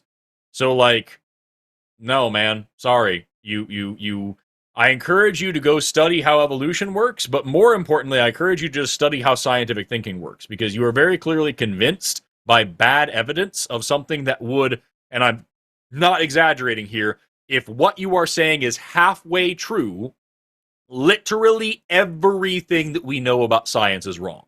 And that's not just my worldview that's in question here. That is the technology that you are currently using to call us right now is in question. The technology that allows you to get medicine is in question. The technology that gives your home energy is in question. Because, as I said, literally every bit of science would be wrong. What you're doing right now by calling us, without knowing that stuff, everything that we're talking about right now operates on a system of, by the kind of physics, light physics specifically, that allows this radio wave communication to happen. The Bluetooth in my headphone right now, going through the internet using fiber optic lines, this is all light physics that is the opposite of what you were talking about. Okay. Not to mention biomedical sciences, not to mention agriculture, not to mention the fossil fuel industry, all of which are propped up by our understanding of evolution as it is, not as you're proposing. And also, I can't stress this enough, dragons aren't real.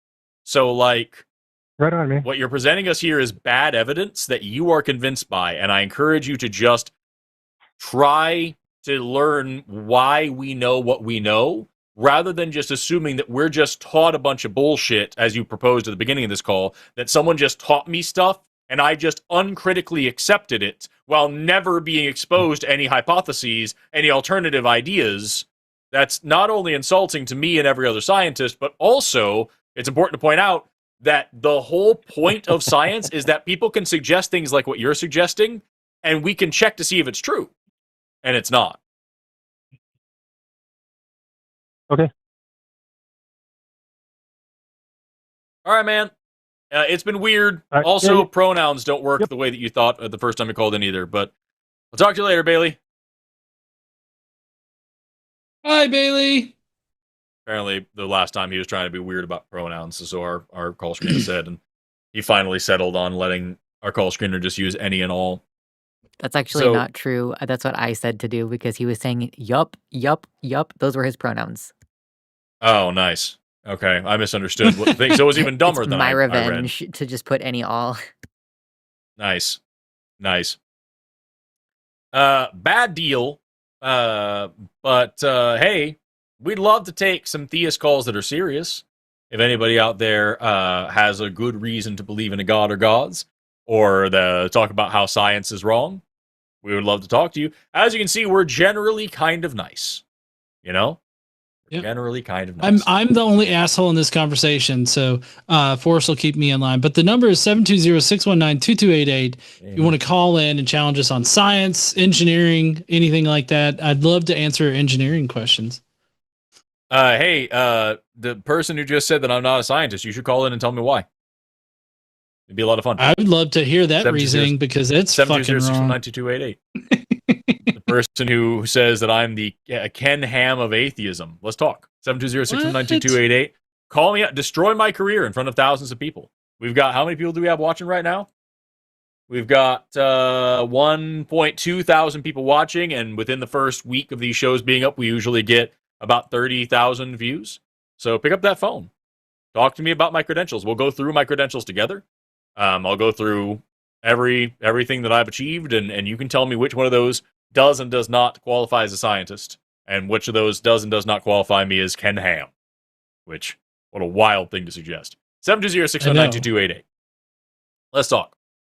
Oh no, yes, the lines will close immediately afterwards. Thank you. I appreciate yes. Oh, we're close to closing the lines. Oh no. Yeah. It's your last chance. Get on in here. Get your calls in now. PhD Tony, fuck yourself. Yes, biology is a real science. How dare you?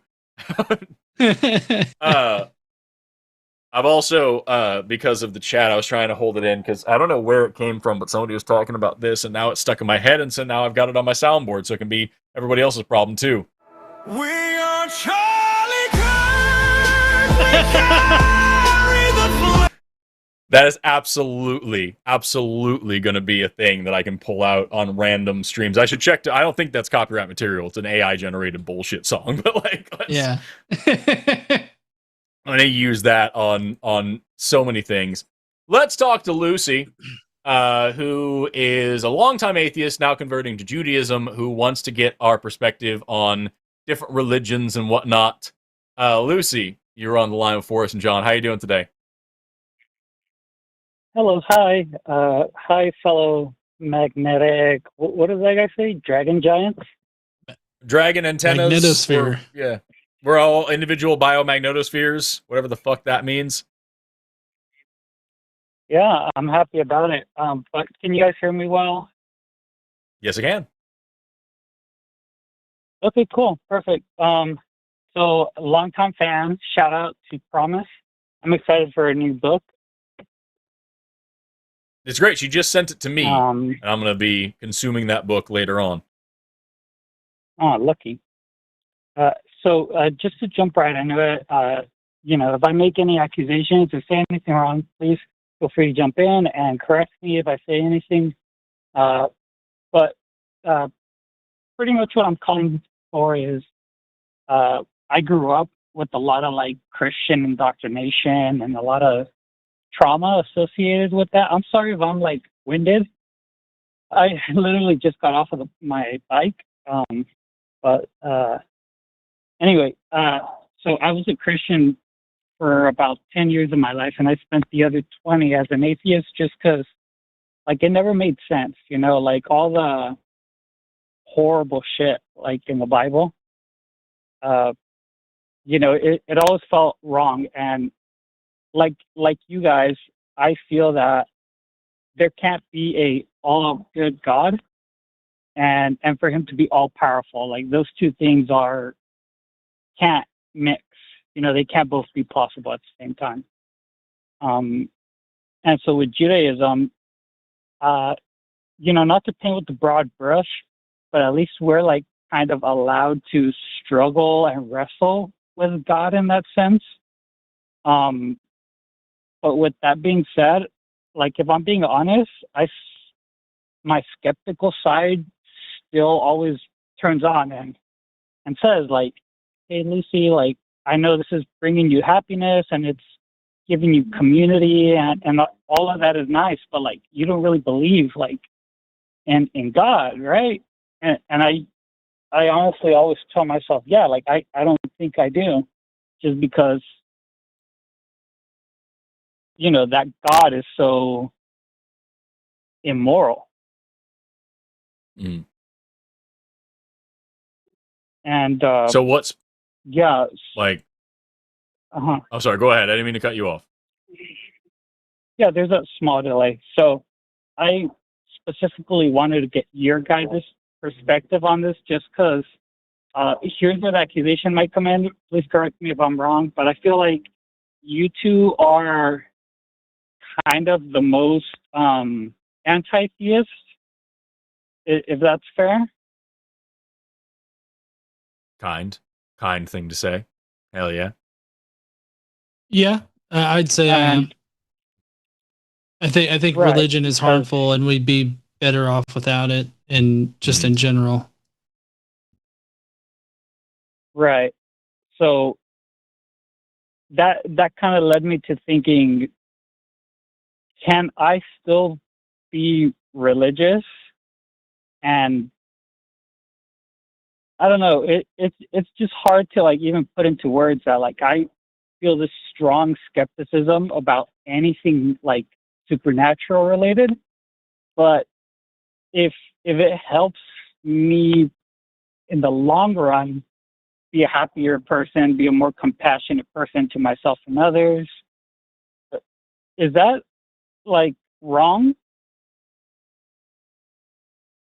I think it depends on what you're actually doing with it. I don't think there is such thing as harmless faith. So like if you're if you're saying like you have this belief system, whatever, that is guiding you and whatever and making you a better person, but it is grounded in things that aren't true, grounded in a belief in a God, grounded in whatever, then yeah, I would have an issue with it. I would say you're harming yourself by doing that. I don't think you're necessarily going to go out and hurt other people because of it, but I think you are stifling and limiting yourself by doing this. But like at the end of the day, it's a very personal thing on purpose. So like if it makes sense to you and it makes you feel good and you want to do that. Have fun with it. Just don't take it out in public. That's just me also. And I just checked, and that song absolutely is copyrighted. So I'm going to text Jimmy and tell him that he's going to probably have to just snip that out of the stream because it might get the stream called, but it's okay.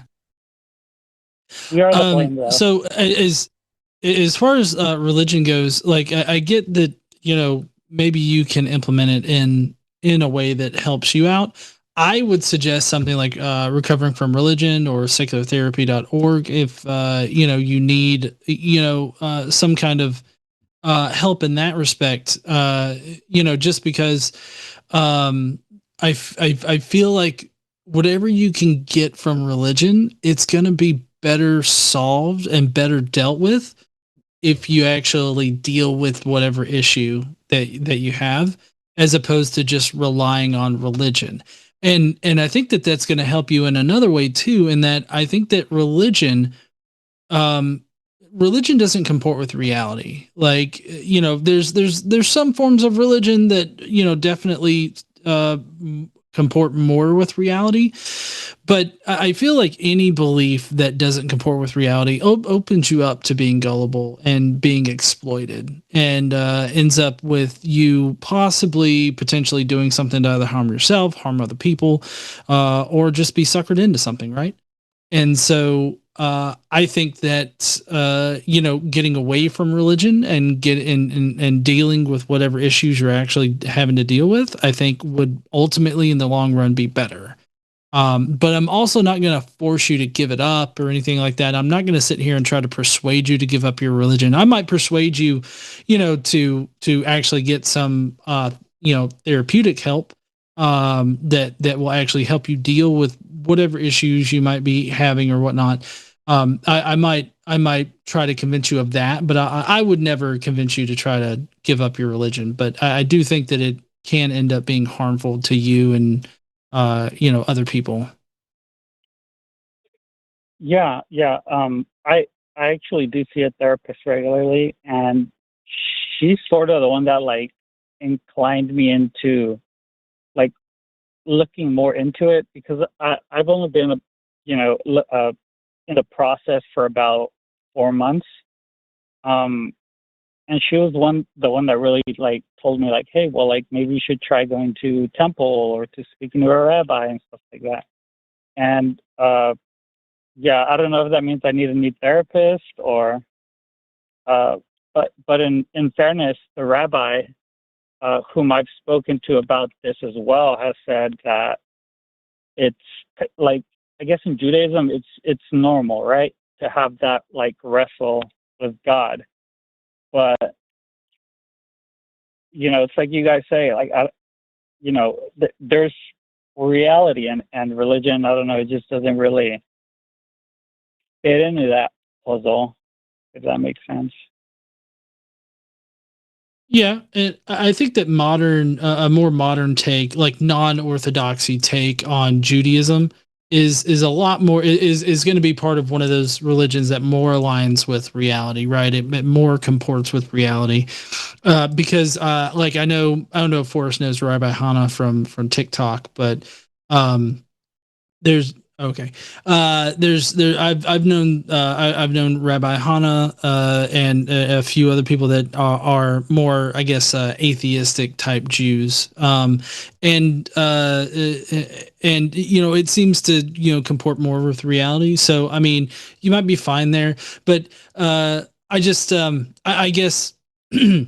The seculartherapy.org and getting that kind of secular help, if you find that the religious help really isn't stamping out whatever issues that you might be having, I would try those resources, because they can help you find good scientifically based like help if it doesn't actually work out with the religious one. But I'm definitely not telling you to get rid of your therapist or anything like that. Right. Sorry, I meant secular Jews earlier. I did not mean atheistic Jews. That there are Jewish, people that identify culturally as Jewish but are atheists. But I meant more of the secular Jewish people. Right. Reform is also another word. What was the name of your friend? Does she have like a podcast or something you want to plug? Oh yeah.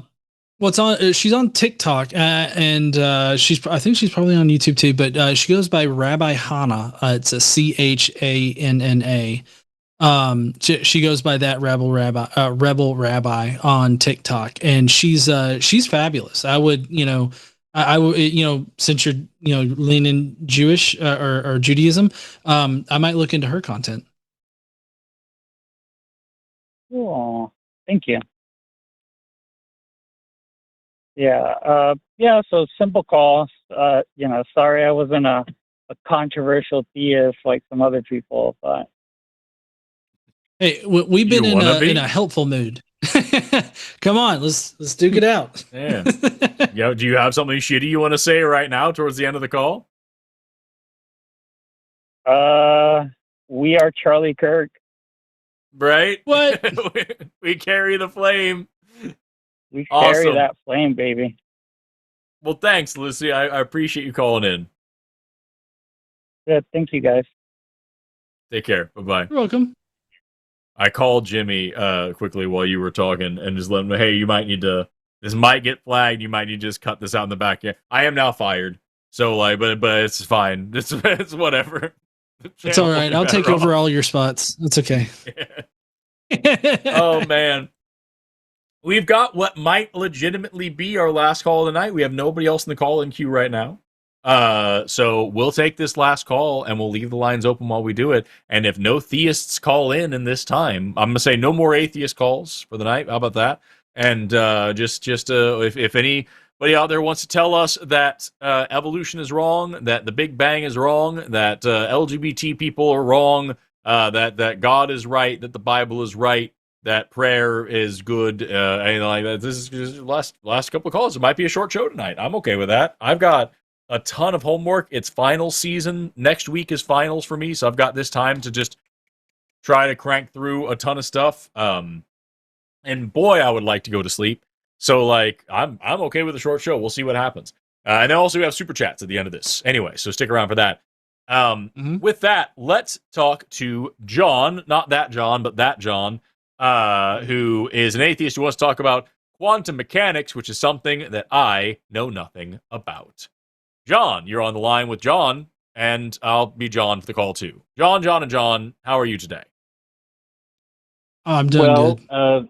To clarify, I'm actually Sean, if that helps make things clearer. Sean. Gotcha. Okay, gotcha. That was our fault. Well, then we got Sean, John, and Braun. I don't know. Hi. What can we do for you? Well, to be entertainingly inflammatory, I think quantum mechanics is wrong. Okay. John, do you know anything about quantum mechanics? No, I know that there's some vibrating in there with maybe some strings. There's like a little timey-wimey thing with cause and effect. Something about state fields or something. I know enough about it to sound cool, and then for people who actually know a thing or two about it to correct me. That's how much I know about quantum mechanics. So I understand that. I may be aiming this at the wrong people, but I think this is simple enough that you should be able to tell me where the flaw in my logic is here. So all right, let's I go. was listening to Jimmy Snow. He's talked many times about believing in a deterministic universe. I believe in that as well. He was using it as like the argument against the whole chance argument, like the incredulity of chance for evolution to make sense. And it's like he said that chance is really a false view, and are predetermined by the mechanics of how the universe works. I'm sorry, is that my computer that's just messing up? Uncertainty. I don't know. I'm sorry? Sorry, we both lost you there for a second. Sorry about that. Lost me where? Nope. I think we got you back now. My stuff's still freezing, so I'll be in and out. Okay, I'm just going to stop moving. So where'd you lose me?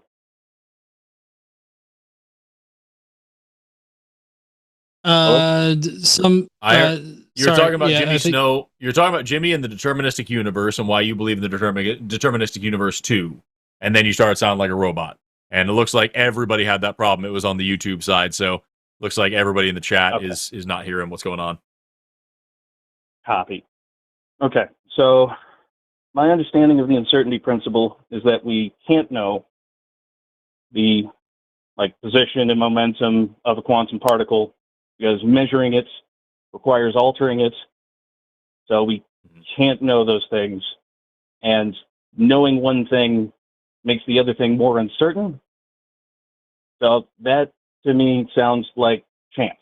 And I have heard the uncertainty principle used as like a quantum of the gaps to explain free will. So while that seems trivial, I don't understand how I could both believe in a deterministic universe and not say that the uncertainty principle is an assertion that they're making with our current understanding of physics rather than a true law. Because every time I've looked into this, it's been thrown up as like that would violate the uncertainty principle. That's not possible. But how is it possible to not know a thing that's existing in the universe? I think the issue is that we're talking about measuring like tiny, tiny subatomic particles. Like we're talking about measuring things that are so small that it's difficult to perceive of them. And we're talking about that uncertainty principle being that you can't know the direction. I think it's like the direction and the velocity or something like that. I forgot what exactly it is. But like it's talking about how it's impossible to measure a thing, not that it's impossible for the thing to exist in whatever state that it's existing in. So like if you want to take a deterministic stance on this and say these things are doing what they're going to do, it is only when we measure them that we now encounter this problem of our understanding of what they're doing. It is a measurement problem, not a reality problem. Then I don't think that that would conflict with a deterministic viewpoint on the universe. And I would agree that using the Heisenberg uncertainty principle to explain away determinism would be that uncertainty of the gaps. So I don't think that argument holds up, and that's coming from me who does not believe the universe is deterministic. So like I don't have a strong opinion on that one, but I do think that it would be a bad argument to say that I'm unable to measure this thing, therefore there is some modicum of randomness. That doesn't really track with me. John, what do you think? I feel like I don't know enough about this in order to give a better answer than you just gave. I'd have to do some research into like everything. I think that Dr. Aaron Adair and Dr. Blitz would be great people to talk to about this. I think you call the biologist and an engineer to talk about quantum physics, and I appreciate you waiting for as long as you did. I'm trying to give you a good answer, but like from what you described, it doesn't sound like it's doing the heavy lifting that you're worried it might be, and I think you're probably right as far as like your argument is concerned. I'm not saying I agree with your argument, but I think that the way you're arguing it makes sense to say that this doesn't really combat any kind of determinism in a meaningful way. I mean, I was saying that it does. Like it. Oh, fuck! I misunderstood you. Because if these things can't be known simultaneously, there's some element of randomness in the universe that we can't know, which would introduce chance into the field. Like I said, it sounds like it's not also very bad. Yeah, mine too. It sounds like it's not actually describing chance, though. As far as I know of it, and as far as I understand it, which again, it's outside of my area, but from what I understand of this particular principle, it's not actually describing that there is random chance here. It's saying that we cannot measure what's actually happening accurately. Because by doing so, if we measure one variable, by doing that, we are destroying the only word that I would know for this is provenience, which is an archaeology term to say the exact context in which an artifact is found is its provenience, and the second you touch it or move it, you have destroyed the provenience, so you don't know exactly how it was laid and exactly the context in which it was preserved for thousands of years or whatever. So I don't know what the actual word is in quantum physics here, but like you're by measuring either the velocity of it or the direction that it's going in or whatever, you are necessarily disrupting one of these other variables, and so you can't know two at once. What I know, the thing that I said I know enough about it to sound cool, but I will be corrected by other people who actually know this stuff. MIT OpenCourseWare, I used to watch their shit all the time, and they have a whole thing on quantum mechanics, and the first lecture is on superpositioning. And so these are free lectures from MIT that everybody can go watch on YouTube, right? And the first lecture they have is on superpositioning, and they talked about like if you have a box, and say we're going to take some photons and we're going to call them either black or white, right? Just to give them a thing. And so we put them in this box, and all the black photons come out that way, and all the white photons come out that way. So we have now segregated the photons. We have all the black ones are over here, and all the white ones are over here. Photons could also be hard or soft. And we put them in a box, and all the hard protons go that way, and all the soft photons go that way. We have segregated the photons. We have the hard ones over here, and the soft ones over here. If we take a stream of completely pure soft protons and run them into the black and white box, and then we get a pure stream of white photons out of it, they should be all soft and all white.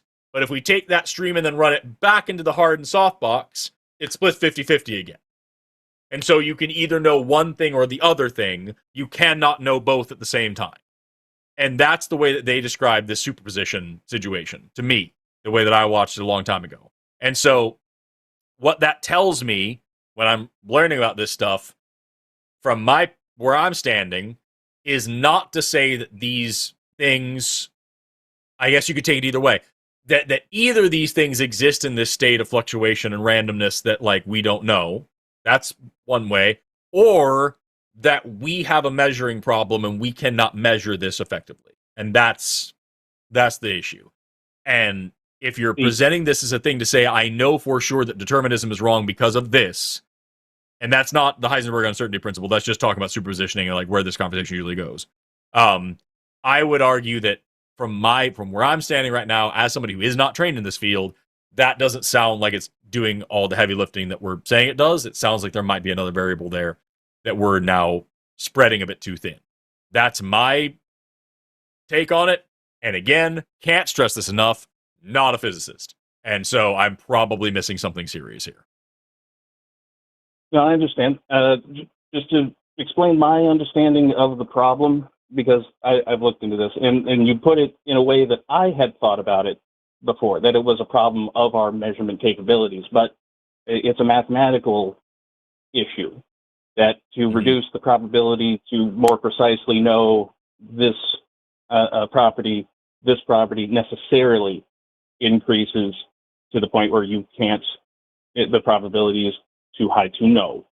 So the uncertainty principle requires uncertainty to be a part of that, and that's why people have connected it to some materialistic explanation for free will, because otherwise it would all just be chemical processes. I've had this argument with someone before on that. Like the whole idea of our brain makes the decision before we consciously actually make the decision.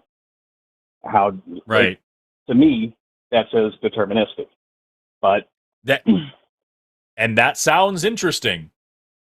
I can't tell you if that's right. I don't know, John, am I missing anything here? Do you have anything you want to add to the last part of this? No, I really don't have. I'm so sorry. I'm out of my depth on this one. Yeah, I am too. But yeah, this has been interesting, Sean, and I hope you call back when Blitz or Adair are on and talk to them about it, because I would be interested in knowing like what the actual conversation about this looks like.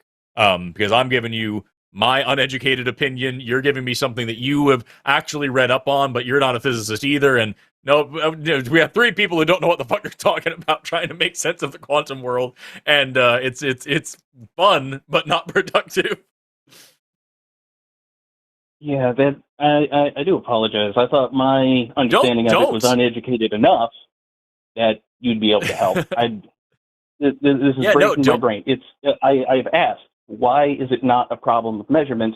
And it said that violates the uncertainty principle, which to me sounds like an assertion, but I can't see how it's not.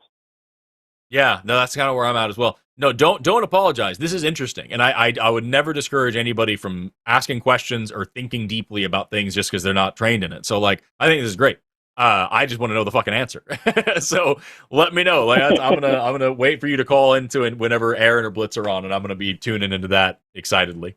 But I really do appreciate you letting me talk about it for a minute. It's been a lot of fun to think about. All right, appreciate you letting me like ramble about my random meltdown thing today. Sounds good, man. Take care of yourself, Sean. Bye-bye. This has been a fun show. The first call, I learned something new. I was able to brush up on stuff that I wasn't good at. This call, I'm able to stretch my brain with concepts that I don't know anything about. Like, this has been fun. Yeah. Hey, Forrest, I'm just kind of curious. Do you think, like, since we were talking about superposition and everything like that, which, if memory serves, it's Schrodinger's cat, right? Yeah. Is super. You know, I feel like so I constantly am always trying to learn how to like apply like my scientific sort of background to like my study of the Bible and everything. Do you think that we could apply Schrodinger's cat to Jesus in the tomb? Do you think that there is a point where like he was both alive and dead at the exact same time? existing in the same space, and it took an angel to open up the tomb in order to know. What do you think? I think that you're a blasphemer because it clearly says in Matthew that fucking an earthquake opened the tomb, not an angel. You fucking you Pharisee, stumbling block, whore of Babylon, piece of shit. Yeah, I think you might want to check that again. Yeah, it does. In Matthew, it says a great earthquake came, and that's what opened the tomb. It isn't until I think Luke that an angel opens it. No. I'm sorry, Forrest. You're wrong. No, yeah, you're wrong. You're wrong about that. The angel is in Matthew. But what? Hold on. No, it's not. I swear to God. It's Matthew's first, right? Matthew, Mark, then Luke, then John, right? Well, I mean, that's how they order it in the Bible, but that's not like real. I drew a table. So, like, yes, Matthew has the earthquake. All the other three, the tomb is already open. Matthew does have an angel as well. John has two angels. So Matthew has the earthquake and the angel. We're both fucking hypocrites. We're both pieces.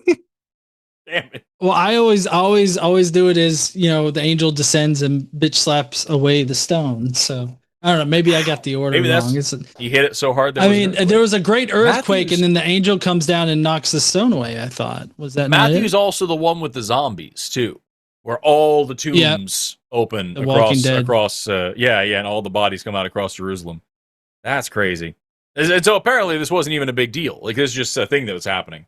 Everybody got up. Yeah, but I mean, until the women got to the tomb, Jesus was both alive and dead at the same time. So it's like he was in a superposition state.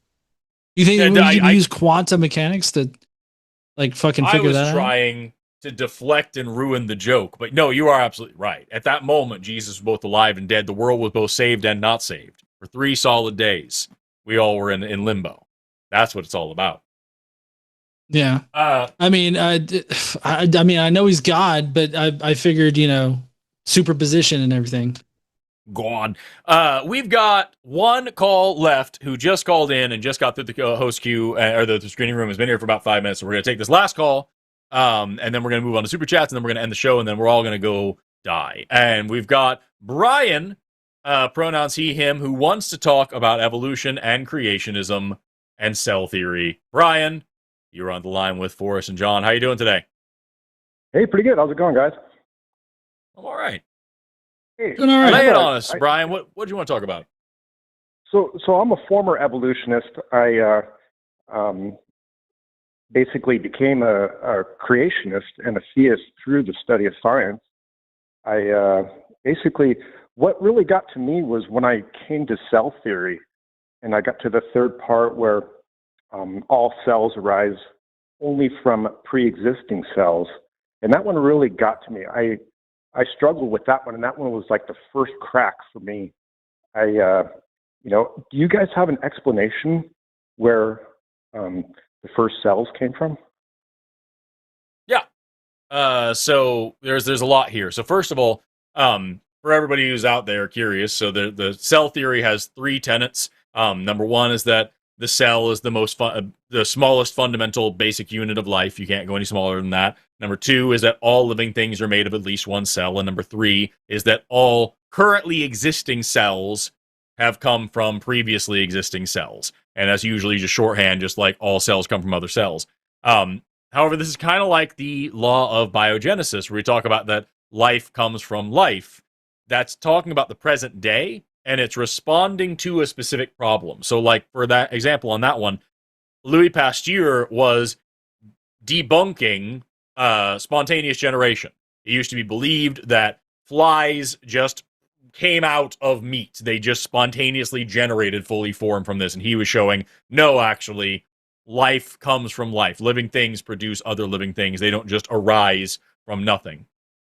That's not to say that it is now a hard set law in science that abiogenesis is impossible, and we've proven that now. That's not what that means at all. It's the same thing with cell theory.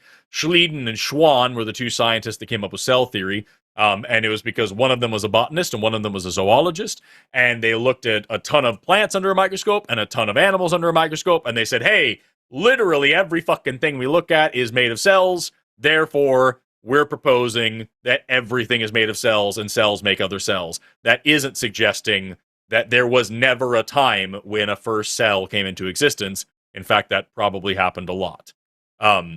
So if we actually get into how abiogenesis works, there are several different factors that go into that, and it really depends on where you draw the line on what life actually is. So in order for me to answer your question appropriately, I would need to ask, like, where you want me to put that line. Are you asking me, like, the first completely fully functional cell?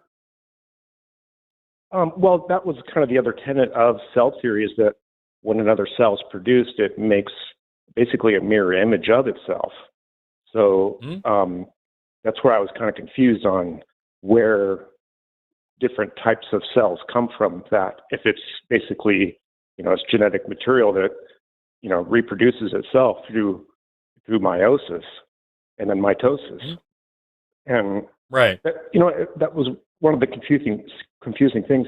And then mutations also, that basically the changes come from mutations. That's a real big leap to, like, form a uterus, and different things like that that are necessary for the reproduction of life. Well, hold on, you're jumping ahead there. Reproduction of life. Well, yeah, you're kind of jumping there. You were jumping from cell theory all the way to, like, you need a uterus. Yeah. Like, I mean, I feel like you start from cells. You start from cells. So the theory of evolution is it starts from cells, right? So that's the basic unit, and then it forms into an organism that's more complex. No, so there's a couple of issues here. We're talking about when you're talking about cells and you're talking about a uterus, you're jumping over billions of years of evolutionary time there. Okay, so then it's billions of years that cause evolution. No, I'm saying you're skipping over a huge amount of stuff in order to make it sound more absurd than it is.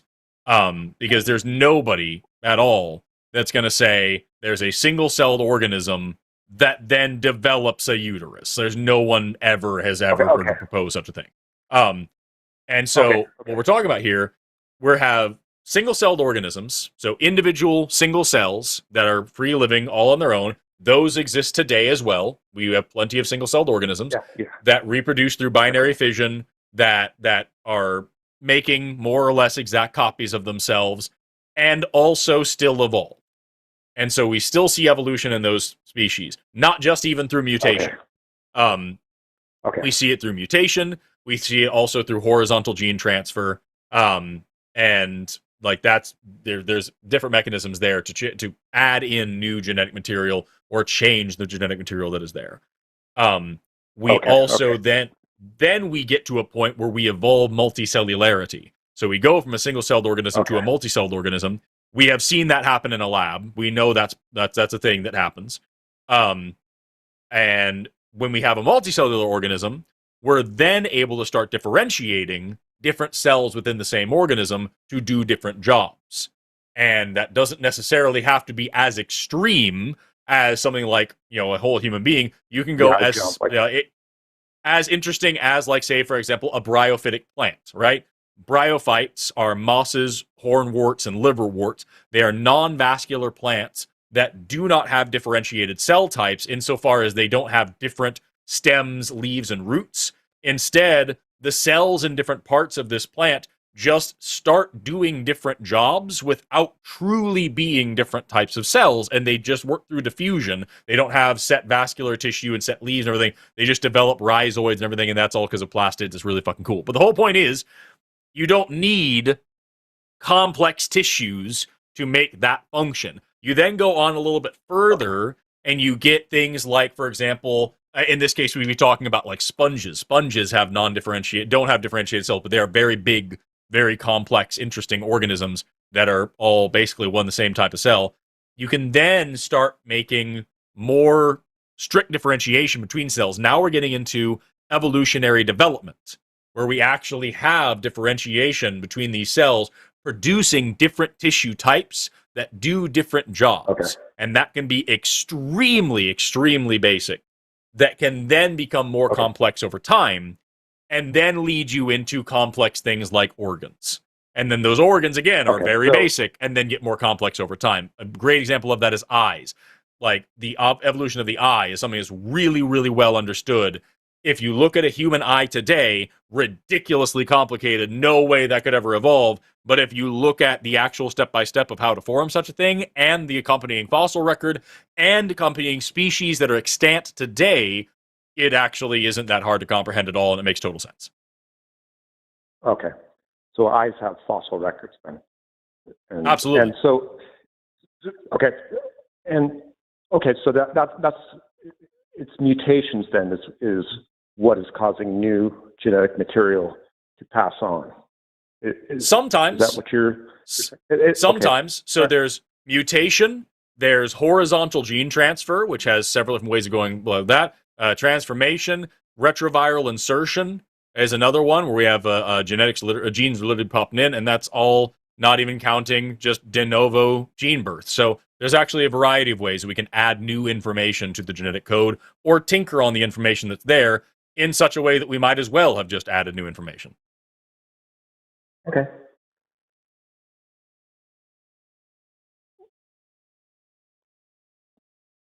Would you like to talk about where cells come from, or did you have another issue that we wanted to step into? I was just wondering. I was confused on that. So that was one that really got me. That, you know, it was just quite a leap to, you know, that it was a random thing that more complex organisms came from, you know, from the simple life. So that was really not random at all. There are 4 major mechanisms of evolution. Only 2 of them involve randomness in any real way. The other 2 are not random at all. And so, again, the 4 major mechanisms of evolution are mutation and genetic drift. Those are the 2 that have some randomness in them, but even then, they're not 100% random. And then natural selection and gene flow are non-random. Natural selection especially is non-random. And so, in these cases, you have something... That's what confused me, was that it's the genetic material is the genetic material. So you have a genotype, and then it's expressed phenotypically. So, but that's you know, that was the leap of producing new genetic material that can reproduce offspring. Yeah, that happens literally every generation, or whether it's another animal. Okay. Yeah, that's really it. That was the big leap there. It's like it has to be new genetic material to pass on. It's not new. Yeah, and there are lots of ways to produce new genetic material. What I think is important to point out here, Brian, is that when we're talking about the difference between evolution and creationism here, evolution is a theory, which means it is a functional, testable model that explains the world that we see around us, that is backed by evidence and can make novel, testable predictions, and that we can see. We have multiple lines of evidence all pointing to. Creationism isn't any of those things. Creationism does not offer a mechanism. It doesn't offer any predictions. It isn't testable in any way. Evolution absolutely is. So I'm curious to know why you went from something that is, even if you don't understand all of it or you have issues with it, something that can be tested and we have observed, actually watched happen both in laboratory and in field settings, that we can make predictions out of it, novel predictions to say, if evolution is true, then we should be able to find XYZ thing, and then we do, and also has multiple lines of evidence backing it from multiple different fields and subfields of science, and also is functional enough to prop up the biomedical industry, the agriculture industry, the fossil fuel industry, all based on evolution working the way that we know that it does. All of that, the cornerstone of biology, the thing that holds all biology together, that nothing in biology makes sense without. You have that as a model, and if you don't understand part of it, that's fine. And you leave that and you go to magic, and there's no way to produce any experiments for it, and there's no way to test for it. So what's the deal there? Yeah, what was the driving force for that? So for me, it was really the question of so you haven't, creation is basically that an animal is created and another exactly like it, and they reproduce. We can observe that, okay? And it's basically kind of like the question of what comes first, the chicken or the egg? And the egg. So we know that Brian. It is the egg.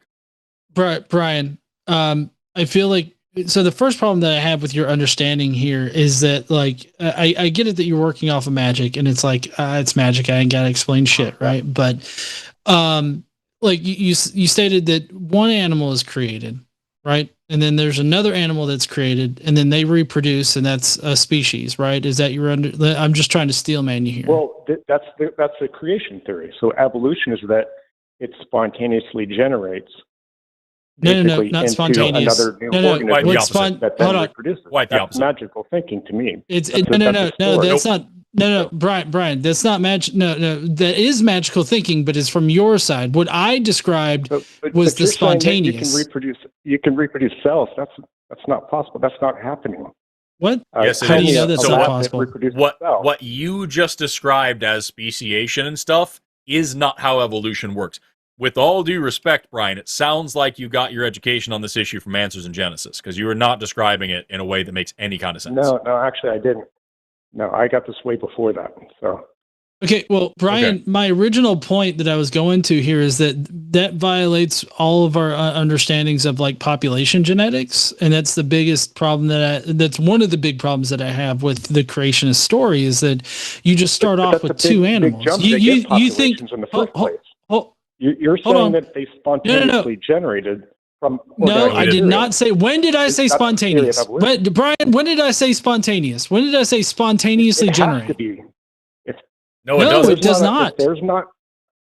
If there's not something behind it, we know that information is passed on from cell to cell, from organism to organism. You're saying that it randomly came together and then produced not more random. complex organisms. There's a cause behind it. Random. Hold on, Brian. What's the cause? Random. Random would entail that there's no underlying cause, right? Are you going to allow me to talk, or do you just want to listen to yourself? Do you just want to listen to yourself? You could go to the mirror and do that, Brian. People. I'm talking to No, you're not. You're talking at us. No, you're talking at us now. No, that's exactly what you're doing. It's okay. Let's No. I'm actively engaging in the conversation. You're the one that seems to want to talk at us about this, right? Because at no point did I say spontaneous. Yes, you're still talking at me. Okay. No, so I never said spontaneous. Evolution never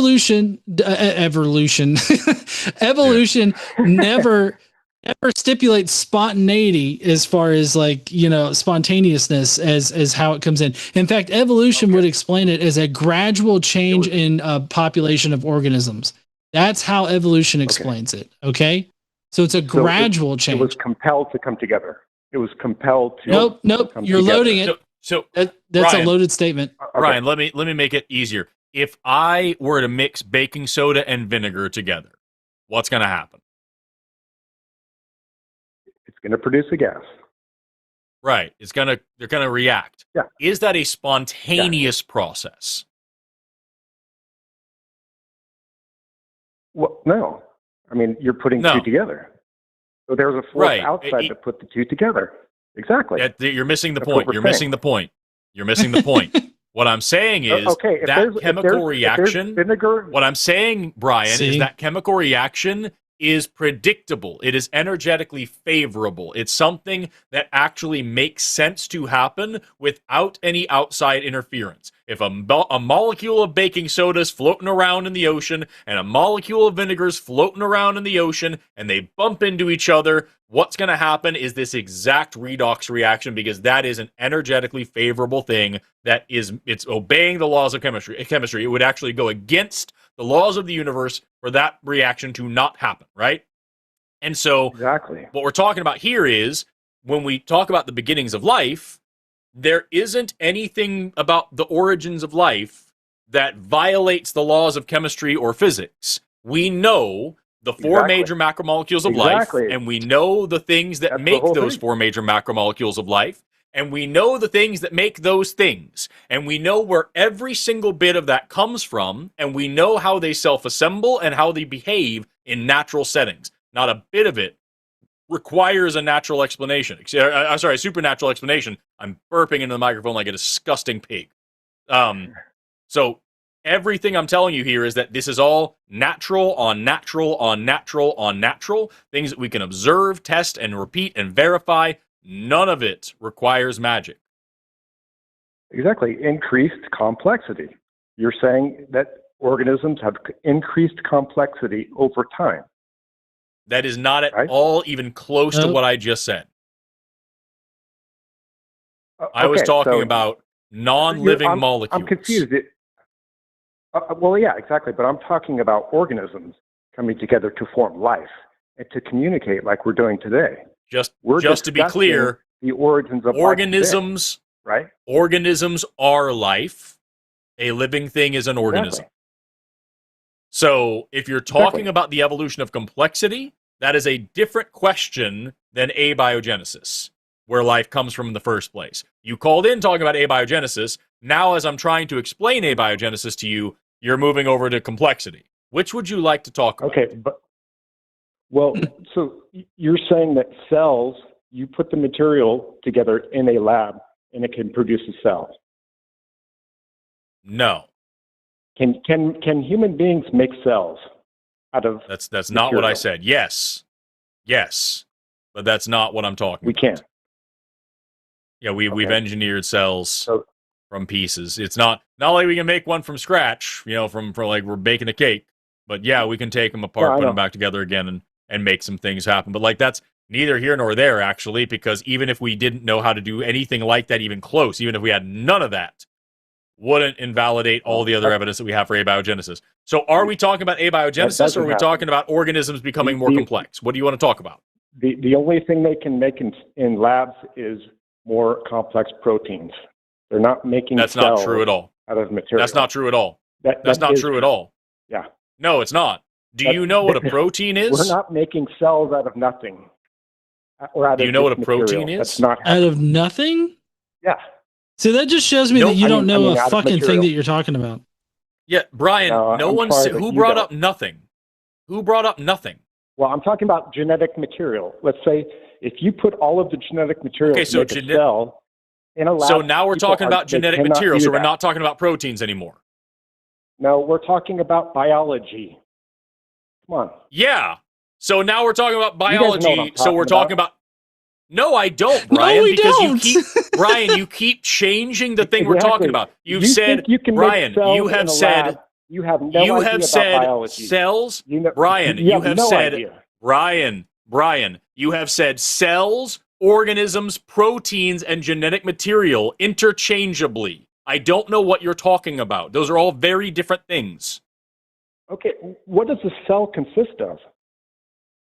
It consists of which type of cell? First of all, are we talking about prokaryotic or eukaryotic? So the cell membrane, the mitochondria, the Golgi so we're talking about the nucleus. Okay, so we're talking about organelles. Lab. Are you talking about? So now we're talking about organelles. We're not talking about proteins. We're talking about organelles. We're talking about a cell. We're talking about. No, we're not. I called for cell theory. We're talking about cells. Brian. It's seriously as if you have a 6th grade biology vocab list and you're just picking random words off of. Instead of just throwing stuff at me. Instead of Brian, I am trying. Brian, I am trying to have a discussion. Brian, I am trying to have a discussion with you. You keep changing the vocab words to random shit. Cells, somebody proteins. Who understood biology would have this discussion. Brian, cells, this is how proteins. An biologist would have a discussion. Brian, I need you to listen to me here. Cells, proteins, genetic material, mitochondria, plasma membranes, these are all very different things that do different stuff and have different origin stories. You're trying to ask me to explain one of them, and as I try to ask you about it, you bring up another one. These are different things. Okay, so let's go back to the simple one. So they can make cells in a lab. So you've heard of this, of making a cell in a lab out of the basic material. What do you think the basic material is? It's a good question. So proteins, fats, carbohydrates, that's the basic. Okay? You're missing one. Right? That's 3 of the 4 macromolecules. material. You're missing a big one. Okay, nucleotides. Close enough. Okay, what did I miss? So now let's talk about if we produce micelles out of amphiphiles, is that a cell? I don't know. I'm not sure on that. No, it's not. Okay. But it can act an awful lot like one, and it is a necessary precursor for cells, and it also behaves like the exact same way that it would as a full plasma membrane. So we have the building blocks, the basic materials. No, it wouldn't do mitosis because that involves different things. Or you know meiosis, things can, whichever. you know these mitosis and meiosis involve the same things. They're just slightly different processes based on whether one's haploid or diploid. None of that is how you don't need that for reproduction of micelles. Exactly. It's already programmed in. No. It's already you in don't your need genetics. that. You don't need that for reproduction in protocells, dude. If you're working with simple amphiphilic micelles, or if you're working with like the protocells that were shown by whoever the fuck, I can't remember the author's name, I can pull up the paper right now, where they produced protocells that had fucking mouths and butts and behaved like living things without being alive. You don't need mitosis and meiosis for reproduction of those things because mitosis and meiosis are really specific processes. That is as silly as a minute ago where you compared a single-celled organism to a uterus. That is a really complex process way down the evolutionary line that isn't what we're talking about here in abiogenesis. We're talking about our cells. We're talking about the origins of life. In cell theory. Our cells were not at the beginning. Did you think I said our cells? A micelle is a different thing. M-Y-C-E-L-L. Not my cells. A micelle. An individual micelle. Okay. I'm not talking about the origin of life if I'm talking about me. Humans were not around at the origin of life. I know. So what are we talking about? Are we talking about complexity or are we talking about abiogenesis? Also, it's not, I just double-checked the spelling. It is M-I-C-E-L-L-E. I knew that was wrong. M-I-C-E-L-L-E. Okay. I'm a fucking biologist, not a linguist. I don't know how to spell. Spelling's for nerds. So, hey, Brian. Yeah. I mean, I know that I'm just kind of sitting here on the sideline right now watching you get dog walked by Forrest, but I typically, I mean, Forrest brought this up at the beginning. I mean, he laid out like how everything that we know in like biology is based off of principles of evolution itself, and the biomedical industry is based off of it and everything like that. Like he laid all of that out at the beginning, but you're still here arguing like, you know what? I think a wizard is a better explanation for this shit. Well, no. And that always amazes me in these conversations because Brian, hold on. So I'm always amazed in these kinds of conversations because I hear Forrest making coherent arguments for his position, and he's working really, really hard over there to make those, right? And then all you have to do is come in and be like, but fucking Gandalf waved his wand and then created everything, and that's why Two Dogs fucking have another one. Okay, I don't know bring that Gandalf in there. Because your God is like Gandalf, except he's a shittier version. That's why you're asking me, like, as a bystander in this conversation. As a bystander, opinions vary on that. No. Your God is definitely a shitty Gandalf. But like, I am with the other people in the chat that are not evolutionary biologists or have a field or have a specialization in evolution here, and I'm watching a titan over here of Forrest go up against somebody that's like, that's a great argument. That's a very good argument for it. Okay, that's a great point. But Now let's try to get back to science, real science. You haven't been doing science, Brian. When did we start talking about real science, Brian? You keep changing random bio vocab words and then arguing against yourself. Well, your theory is that basically we started from cells originally, then formed into more complex organisms.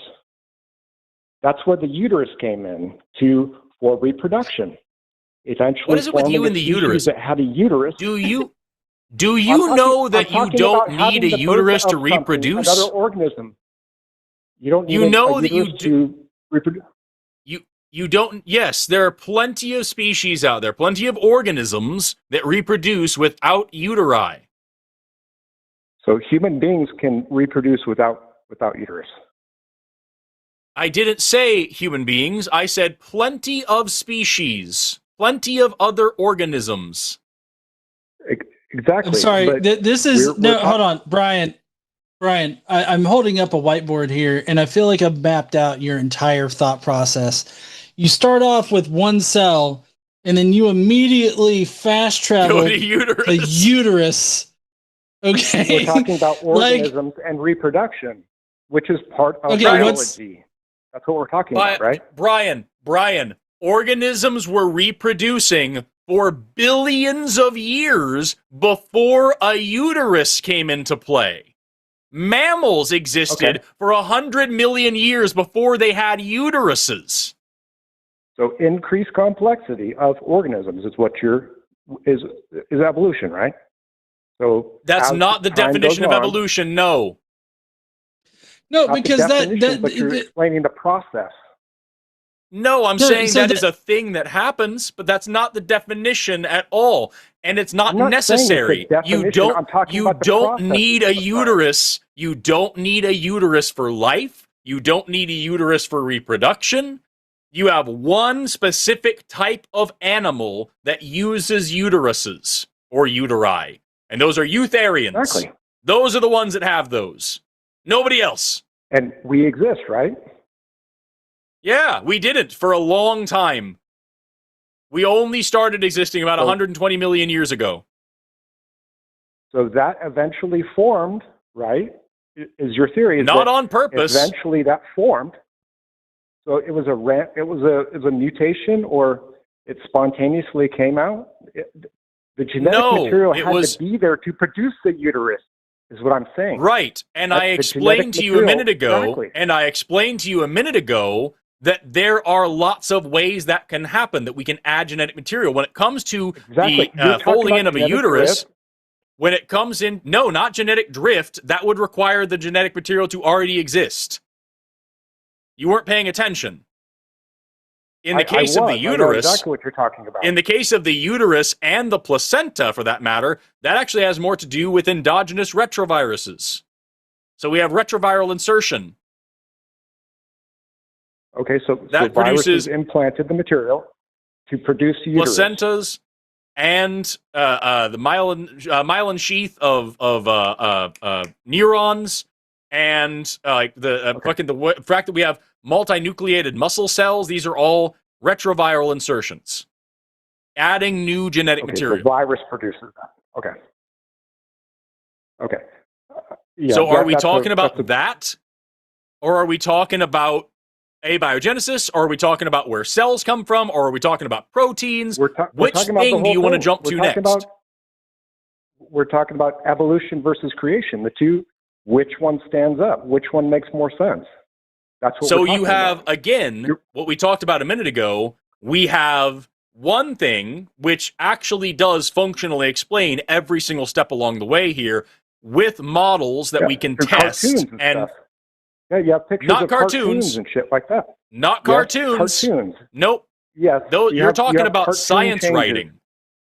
You're talking about science writing. You're talking about how things are explained to children. We have actual functional models that break these things down. I learned the cartoons too. And then you have magic. No, it's reality. Let's just try for a second to make your model stand up. What novel, testable predictions can we make based on creationism? Basically, that we are in complex organisms right now that function. That you and That's I not a novel, right testable now. prediction. Do you know what a novel, testable prediction is? Because that's not what that is. No, I don't. Okay, so let's try something a little bit less complicated. What independent lines of evidence point towards creationism? And I'm going to give you a hint here, Brian. Ignorance isn't evidence. So saying I don't know where this could have come from, or I see this and it seems really crazy, isn't evidence. We need independent lines of evidence that all point in the same direction to creationism. What would a couple of those be? The evidence is that you have let's say two animals that reproduce. Okay, that is the theory of creation, is that there was two of each that were made. Okay, they produced and where did those come from? That were the same. And where did those come from? Created from matter. Hey, I think I can help. Hold on, Forrest. So I think I can help you. Right, Forrest. I think I can help you. I'm. Hold on, Brian. I'm trying to help you out. No. I'm not going to bring up Gandalf. So I really like this visual learning thing that I've been seeing a lot. Right. So here is Brian's idea. Right. There's God up there, Gandalf, right, and then he makes male and female of whatever, and then they're gonna bone, right? And then like how things happen, like how we can observe, right, like how we actually observe things, you right? See, you see the process here, and then it's gonna from evolution that magically the viruses implanted material through magic, and we got cartoons to prove it. See? It's not magic. It's called reverse transcriptase. It's an enzyme. So again, you just don't know how this stuff works, and that's evident by the fact that you keep. What do you think I do for a living? Changing. Make up bullshit on the internet. I don't know. Oh. What do you do for a living, Brian? Tell me about it. What does an actual biologist do? I'm a surgeon. Lots of things. You're a surgeon. Yes. And you didn't study development while going through medical school? I did. Right. And did they cover evolutionary developmental biology, which explains to you where these organs come from? I learned the cartoons. So you weren't paying attention in school, is what I'm hearing. I was. I know about viruses. I know about bacteria. I understand. Who brought up bacteria? Well, it's basically, something that's negative, that can be negative on a cell. A bacteria can be negative on a cell? It's good. What does that even mean? If you get infected. Well, what is an infection? It's not. I mean, I wouldn't class. If you were to ask me to characterize what an infection is. Yeah, am I fucking muted? No, you're not. It's just fucking Brian. You're calling yourself a surgeon and you're talking like a fucking chiropractor, bro. This is not how biology works. You are giving me random biology vocab words and saying, well, what about this? What about this? What about this? And every time we try to start to explain the thing, you just throw out a different vocab word or call things cartoons, which tells me you don't know what the actual evidence is. You saw a diagram in a textbook and assumed that was everything we knew. No, I'm not saying. I like how you guys go about it. I encourage you to keep going, because, this is the debate, man. This is the whole thing. This is why we were calling in. No. I'm sorry. Debate. There's no, Brian, you're mistaken. Okay. There's no debate here. Got the Gandalf thing. No, there's no. Why do you keep going back to Gandalf? Like, I'm telling you, there's no debate here. This is not a debate. You're wrong.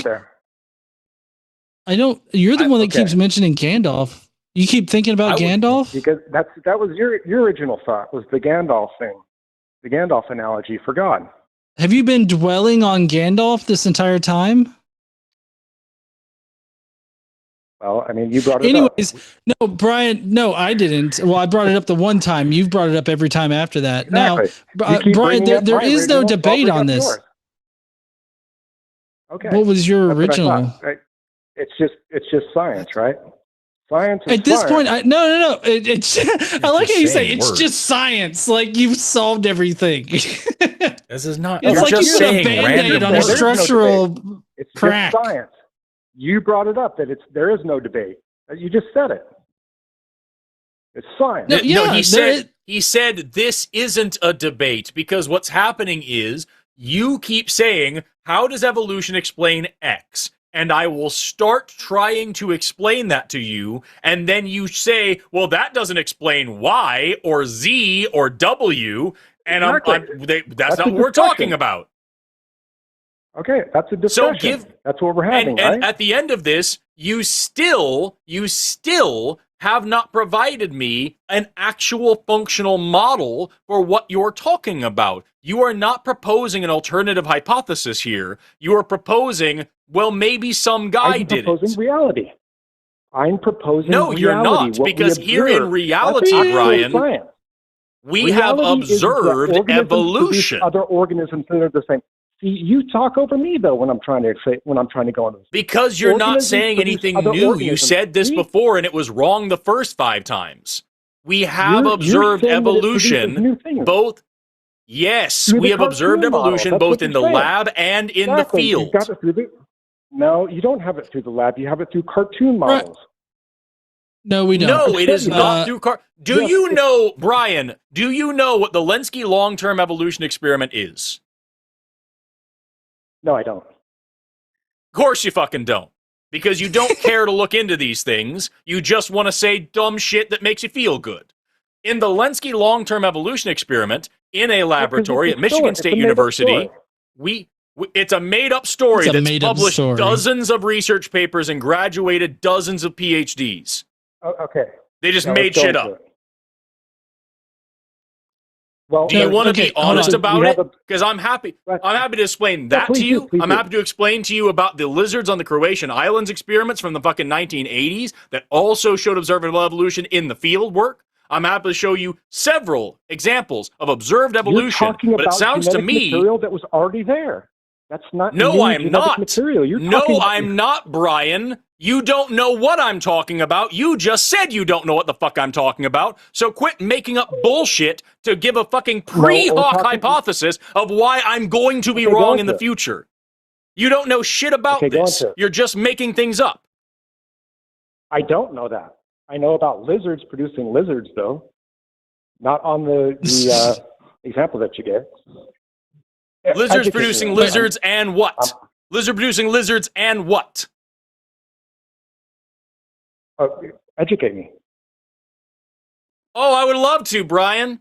But in order for that to happen, you're going to have to be open to new information and not just call things cartoons when I'm talking about actual science here.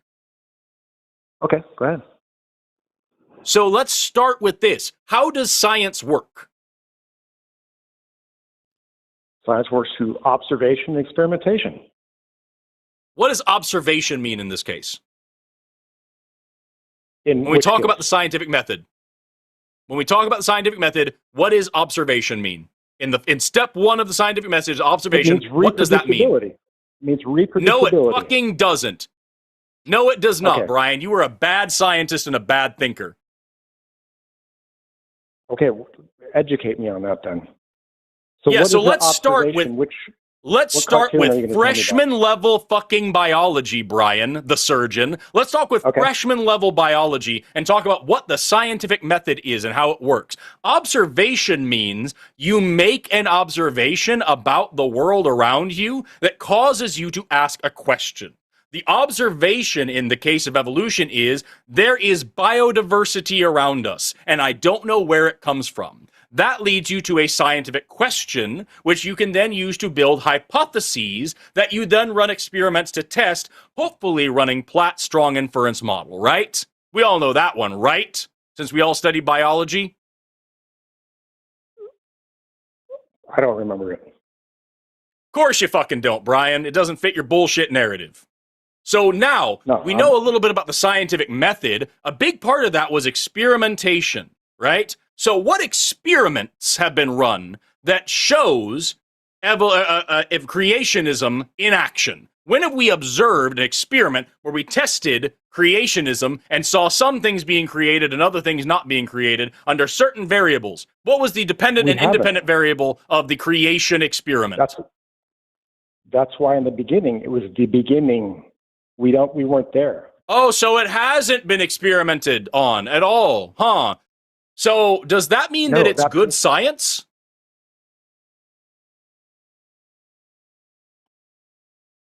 I don't see what you mean, because you didn't observe evolution. Yes, we have, Brian. Yes, we absolutely have. Yes, we have observed evolution. No, you haven't. Yes, we have, Brian. And I'm happy to go through with it. Not evolution. What's the definition of evolution, Brian? Change over time. Nope. Wrong again, Brian. Weird thing for you to continue to fuck up about, considering the fact that this is something you've studied so much. But just so you know, Brian, the actual definition of evolution, Brian, in actual fucking basic introductory evolutionary biology textbooks, is any change in the heritable characteristics of a population of organisms over the course of multiple generations. So that doesn't include abiogenesis.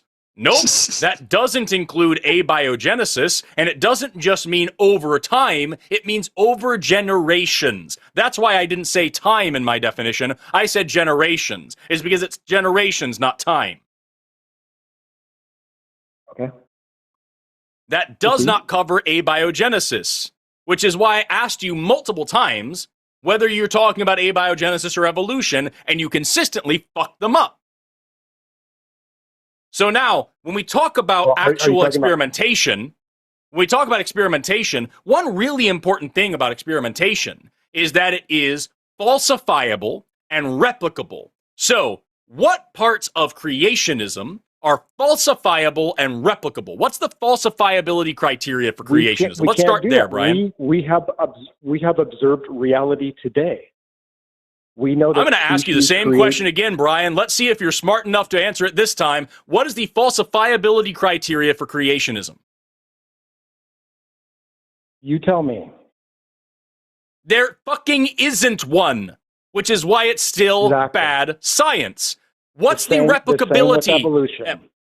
Nope. Evolution is falsifiable. Have you ever heard of a Precambrian rabbit?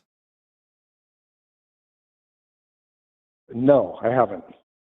Yes, because you're dumb as shit and you haven't fucking studied anything that you're in here bloviating about. The surgeon, Brian. Okay, sure. Okay. A Precambrian rabbit is a thing that doesn't exist, that is literally a colloquial phrase in evolutionary biology to explain everything that could possibly falsify our fucking model. Because it is a great example of a thing that could falsify our model. So a story. Evolution is highly falsifiable and replicable. So you got the story. Nope. I've got good science. Yes. I've got good science, Brian. You do not. You got the cartoons and you're a fucking surgeon and you don't know how science works. I do. I do know how it works. You do. You do know how science works, but you didn't know the scientific method in the first place. And you don't have falsifiability criteria. I'm not a biologist like you. I'm a biologist on people. It's a different thing. I'm not studying this stuff every day. Yeah, Brian, my second master's is in biomedical sciences. I know what you fucking do, and I know what the training you should have had, and I know how much you slept through class. Okay. You're a bad fucking scientist and a bad fucking thinker, Brian. Go learn how science works. Call me back when you're ready to be serious. Because right now, you don't know jack shit about the thing that you're making a strong fucking case against. No, you're so much so that you conflated fucking DNA and proteins. Yeah, no, Brian, before we let you go. They come from that. Brian, are you a Christian? Yes, I am. You are? Go figure. Okay, can you tell me how did read from your Bible, whatever, how did humans come about? They were created. Well, no, I want you to tell me the process. By which process did God create humans? Well, God created them out of the dust of the earth, the matter that he created. He created the matter. Yep. And then Right. put it You're into right. motion. He took a bunch of which is DNA. he took a bunch of dirt. Which is No, DNA, Brian. He which took a DNA no. is Hold on, information. Brian. Information passed on. Brian. He took a bunch of dirt. He sneezed on it, and that created humans. And you're wanting to put that up against the whole swath of evolutionary biology, which generated which, out by of the way, which holds your fucking your profession together. Out of nothing. Brian, you are the one who is saying that all matter spontaneously generated out of nothing. You believe that God made matter out of nothing and that God made life out of non-life. You believe those things, and you believe it because it involves magic. We do not believe those things because you don't believe in fucking magic. That's what DNA. Brian doesn't know jack shit about it. I'm done with Brian. Yep, me too. Brian doesn't know what fucking information is. Brian doesn't know how DNA works. Brian doesn't know the difference between a fucking micelle and a regular cell. Brian doesn't know how mitosis or meiosis is different from any other kind of replication. Brian doesn't know that reproduction can happen without a uterus involved. Brian doesn't know that humans aren't single-celled organisms. Brian doesn't know that humans didn't come magically from single-celled organisms. Brian doesn't know how the individual components of life self-assemble. Brian doesn't know that the individual components of life can self-assemble or where they might have come from. Brian doesn't know how old life is. Brian doesn't know what a hypothesis is or what observation means. Brian doesn't know what the word falsifiability means. Brian doesn't know what a novel testable prediction is. And Brian calls himself a fucking surgeon and somebody who thinks about science really hard and has really thought about the evidence of all this shit. Horse dick. You don't know anything about what you're talking about, and I wouldn't be upset about it if you hadn't been a fucking condescending asshole and told me that you already know what I'm going to say and it's already wrong before I say it because it's all just cartoons and stories because you slept through so much fucking class that you don't know the difference between a fucking diagram and a scientific paper. Lazy fucking thinker, Brian. I hope I'm never under your knife.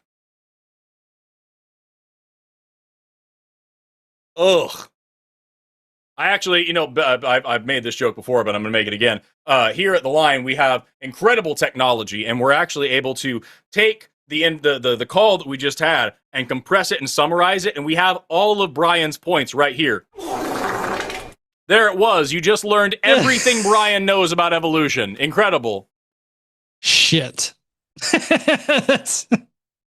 Absolute fucking dog shit. Lazy thinking. Oh, that pisses. I don't care. I genuinely, I could not give less of a fuck if you don't know what you're talking about. Don't talk about it then. That's it. And more importantly, if you're gonna have a conversation about it, don't tell the people who study the thing that it's just the fucking cartoons and shit. When you don't even know the difference between a protein and a nucleic acid. Lazy. Fucking lazy. That, it drives me fucking crazy. Super chats! Let's do super chats. Oh! Anyway, all right. What are you doing? You want to start with this one? Sorry to Yeah, sure, I'll start. A whole bunch. No, you're fine. I would be pissed off if some Timu biologist got up here and tried to tell me how to do my job. Careful, you're gonna get us reported to the Creator Accountability Network. Oh shit. Not again. $30 from Carl Dark, who says it's just a jump to the left. And then a step to the right. 5 British bucks from Mystic Mind Analysis. Could Forrest explain how coevolution works? Two organisms influence mutually exclusive adaptation, e.g. sickle cell. Great example is... Did you say sickle cell? Yeah, I did. Sickle cell. Fucking stupid. So this guy right here is a great example of coevolution. So coevolution is when two different things evolve together. They are creating selection pressures for each other. Great example of that is flying insects and flowering plants, which both evolved in the Mesozoic era and have been evolving together ever since. And a great proof, actually, of this is Darwin's hawk moth and the Darwin's orchid. And so you have this guy, the Darwin's hawk moth, which has this proboscis that is several times longer than the entire length of its body. This fucking dumb idiot was the plant first. Darwin's orchid was this guy, which has this long nectar tube, was found in Madagascar and brought to Darwin, and they were like, hey, what the fuck is this with your dumbass theory of evolution, right? How do you explain this thing? And he was like, if my theory is accurate, if evolution is true, then you should find some creature, probably a moth, with a super duper long proboscis that is exactly as long as this nectar tube, so it can stick its face in there, drink nectar here, and pollinate the flower up at the top. They found Darwin's hawk moth, I think it was less than 10 years later. So that, Brian, you dumb piece of shit, is a novel, testable prediction. It's novel, meaning that it isn't any other thing. It's a new prediction, and it is testable, meaning that we can go out and find out if it's true or not. If evolution is true, here's this new data, this weird orchid. If evolution is true, then we should be able to find a specific moth that fits this flower, and then we find that the prediction comes true. That is a novel, testable prediction. It's one of the ways that all good science works, including the biomedical sciences that makes your fucking whole field work. Your profession is based on that kind of science. We do it mainly with rats. It's horrific. Let me tell you about some of my least favorite, most horrifying rat studies that I've had to listen to. It's a wild time. $5 from Dank Memes. Forrest, why do you have the coolest name and the rest of us have lame names? I don't know, man. It was just on my driver's license, and I just went with it. $10 from Carl Dark, who says, how do you like your theist? Altered or unaltered? Think about that. What's up, guys? Love your work. Thank you very much. Burnt Easy. I appreciate you being here. $5 from the Atheist Mechanic. Any update on the Temu Philbro getting the line canceled? I need a laugh. I wish I had some for you, but you'll be shocked to find that we actually haven't gotten any serious penalties for that. We haven't gotten the letter in the mail telling us that we're canceled or off the air yet. Forrest, what's the most common question regarding evolution you get on this channel? How do you not go insane, fellow educator? Thank you very much, Firebird, for $5. I think the biggest thing that people complain with evolution was something that Brian was dumbing about this whole time, where like they confuse evolution for abiogenesis over and over and then pretend like they're not, or the origin of complexity, which again would have loved to talk about. It is not a serious issue, but those two things: where did life come from in the first place, and how do we get to complex organisms? Those are very interesting questions that have really simple explanations, but you can't get there if you just scream about cartoons and dumb shit, because you never fucking actually read any of the papers that you were assigned in grad school. You know, I've come to the conclusion that it's so odd to me that we get down into the weeds about the very specifics of evolution and the mechanisms whenever we're in those conversations. I mean, I get educated every time I listen to you. But like in my head, how it goes is like, you know, incredibly intelligent response from Forrest. And then this guy's over here like, yeah, but you know, God sneezed on some dirt one time and you can't explain that. Right. I love, there's this one dude I saw in a TikTok debate, and he was like, okay, so you agree life can't come from just rocks, right? And the guy was like, yeah. He's like, okay, what about like really small rocks? Like, what if I ground rocks up really, really small? What about then? He's like, no, still no. And he's like, okay, what if I got them wet? What if it's really small, wet rocks? Can I get life out of that? And he's like, no. He's like, okay, so we agree that God couldn't have made Adam and Eve out of clay, right? Then, because that's what that fucking is, right? And it's like, no, of course not. Because it's always, well, what do you understand? Have you considered magic? All hail magic. His... I ain't gotta explain shit. All hail his high holiness, fetcher of finches, the high observer and master, all he surveys, the great Lord Darwin, the origin and emissary of evolution. Yes, praise Darwin. Blessed be. That's the only... Those are the sounds that I have for that. I don't have any Darwin sounds. If I can play this one again. Oh, hell yeah. See that. That's excellent.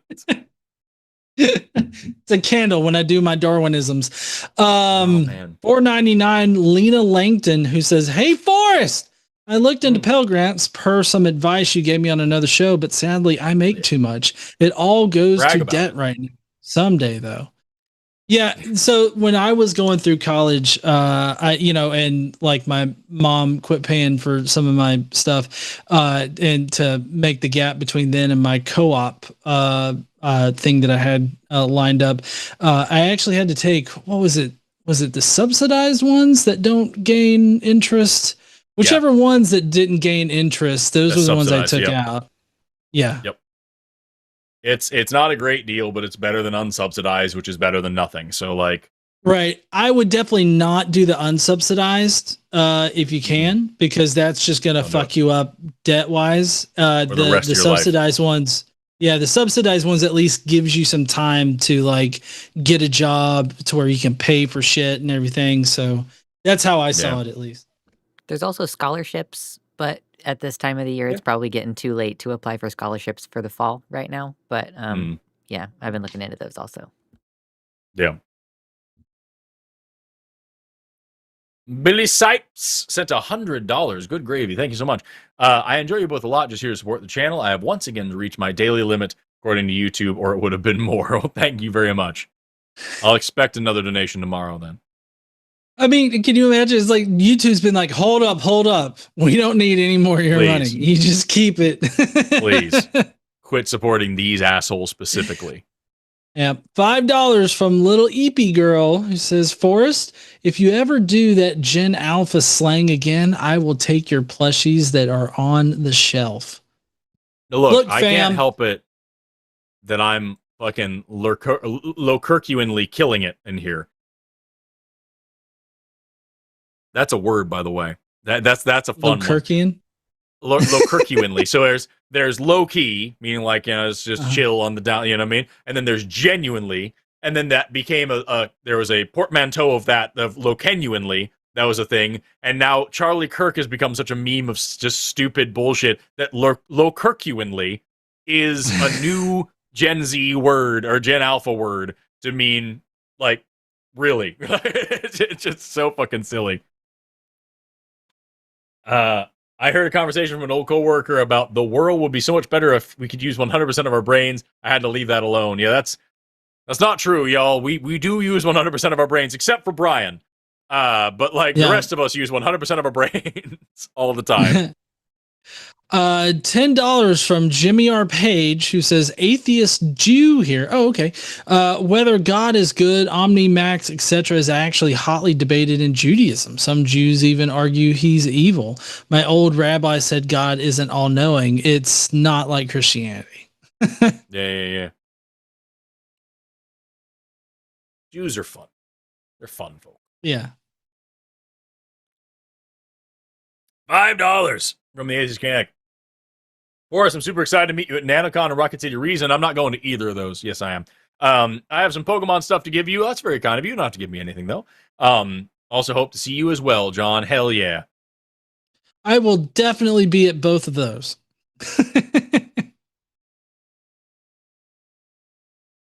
$8 from William Metz 1991 that says, "I'll send the other two on Thursday." Oh, yeah. So, you know, that little... I don't know if you know this, but that little Schrodinger's Jesus in the tomb thing. I got somebody to pay $10 for me to mess with you a little bit. Was it? Oh, the Schrodinger's Jesus. I see. Okay, I got you. Yeah. So I was like, for some reason that did not register in my brain. Do you know that Ben Carson believed that the fucking Egyptian pyramids were grain silos and shit? You know what I mean? That dude was also a surgeon. So I think that just fucking, you know. Yeah, he also attributed him passing the whatever his exam to become a doctor was, whatever final exam he had. Of God, yeah. Yeah, God did it.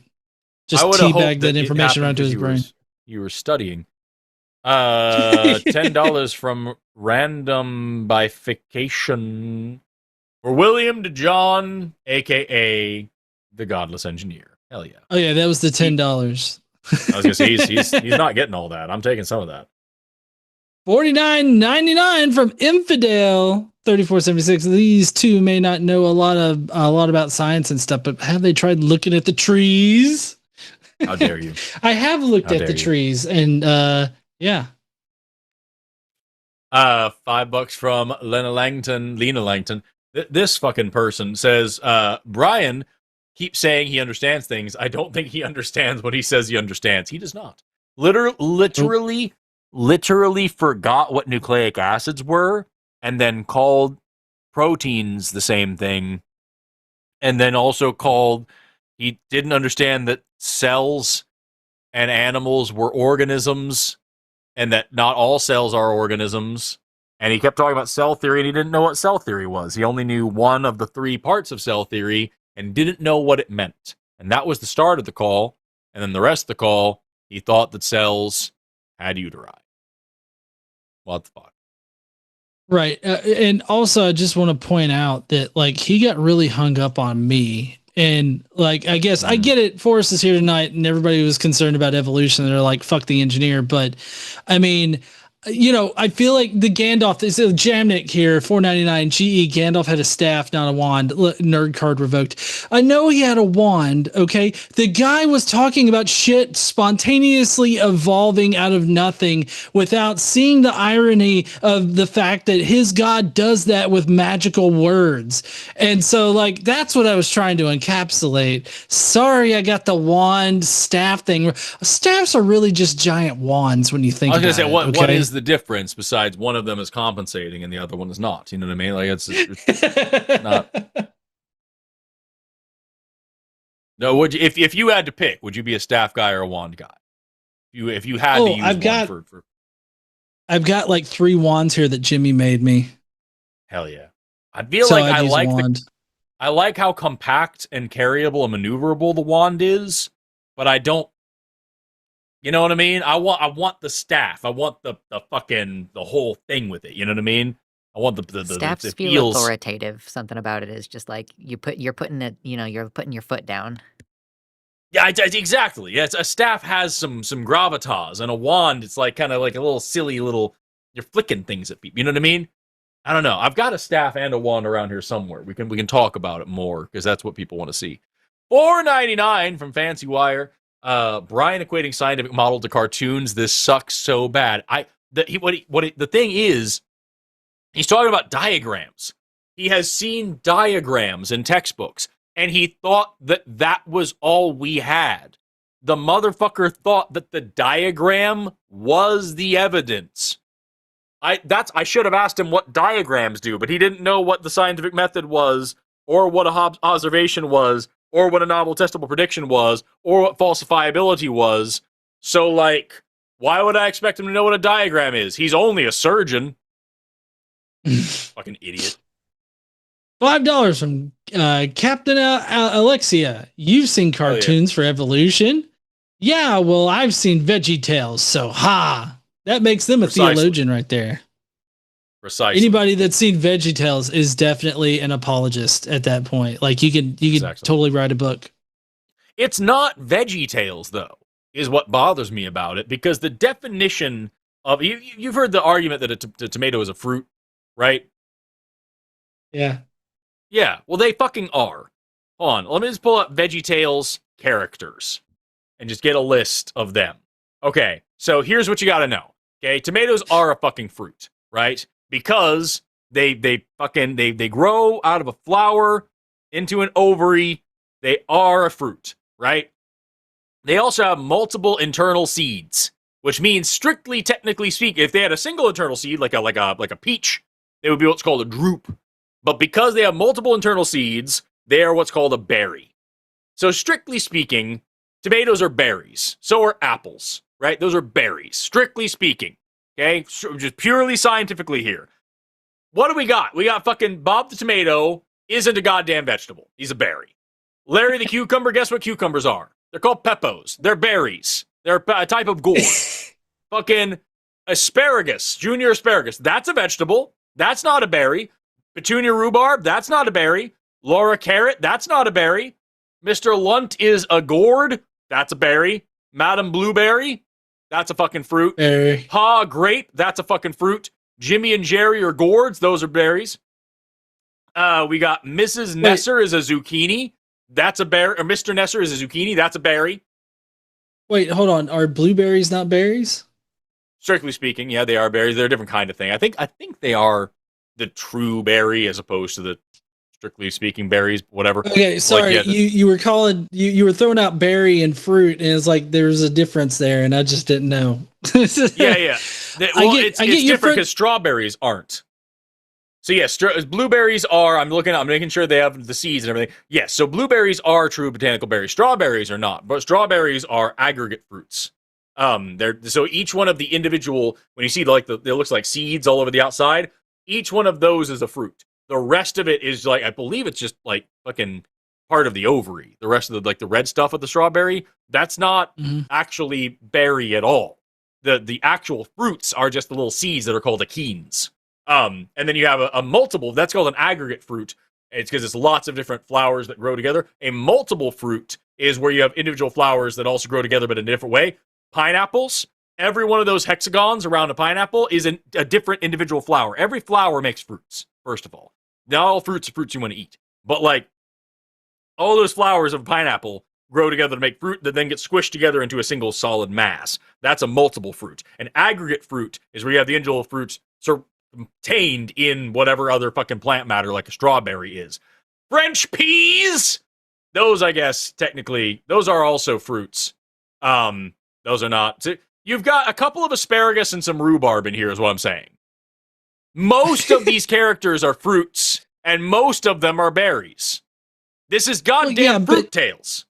No, listen, yes, I know, but if you say that, I mean, it's borderlining on like shitting on the gays, right? So like maybe they just want to be a bit more subversive.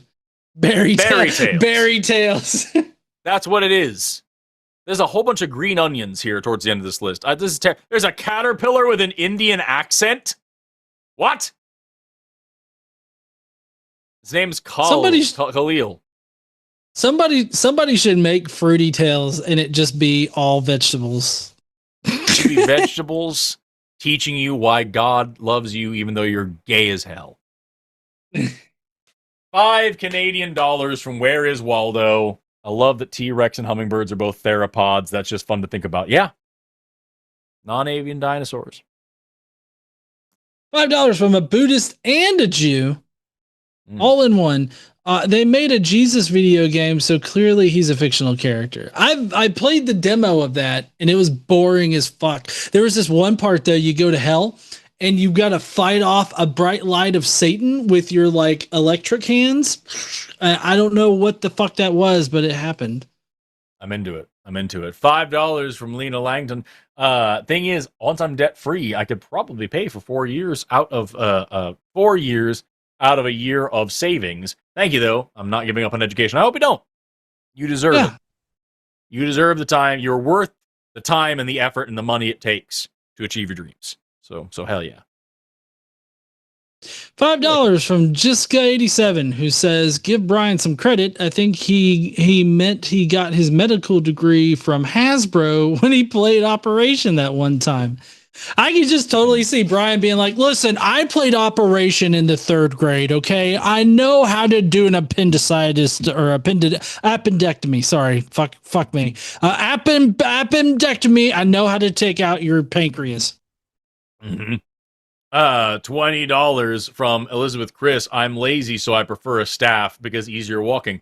I mean, yeah, that's fine. That's fine. But the main thing is, it's a powerful, it's a big old instrument you can waggle around to somebody. You know what I mean? I always like twirling the staff. You know, I don't know. Yeah, you twirl it. Like your Donatello. Wombles about with it, and then fucking also shoot. You're like, did you ever play? Don't fuck with me. Dragon Age Inquisition. I didn't play any of the Dragon Ages. Oh, they're fantastic. In Dragon Age Inquisition, I love you have the magic users, you have a staff, and like they flip the thing around and do like different things in order to do their base spell casting. And it looks phenomenal. It's just so cool to make it. It's great. $5 $5 from you do it. You do it. I'm over here. $5 from Rex Betancourt 3800, who says a wand is just a smaller version of a staff. See, that's what I'm thinking. Like you could still twirl around a wand in your fingers. Which where the fuck is my wand at? I usually have all of my fidgety things right up here. I've got a butterfly knife up here, but I don't have. I used to carry one of those. I mean, I got one right here. Like I don't ever really. Wand. All right. See, now we can create life. Yeah. Fucking $5 from Dank Memes. Sorry, Brian. Evolution is true because John Evolution went into the DNA of every living thing and changed it from time to time.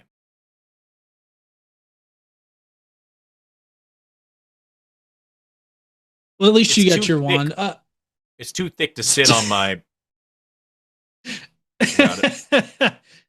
$5 from Bram Lakix, who says fruit of a plant is the fruit of a plant, which makes it a vegetable matter, Besides, those are culinary definitions anyway.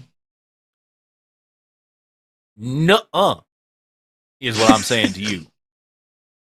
I'm talking about the botanary, the botanical. The botanical definition is that it's the fucking the reproductive structure out of a flower. That's why, strictly speaking, nuts are fruits. They're dry fruits, and if the nut opens up on its own, then it's called a dehiscent.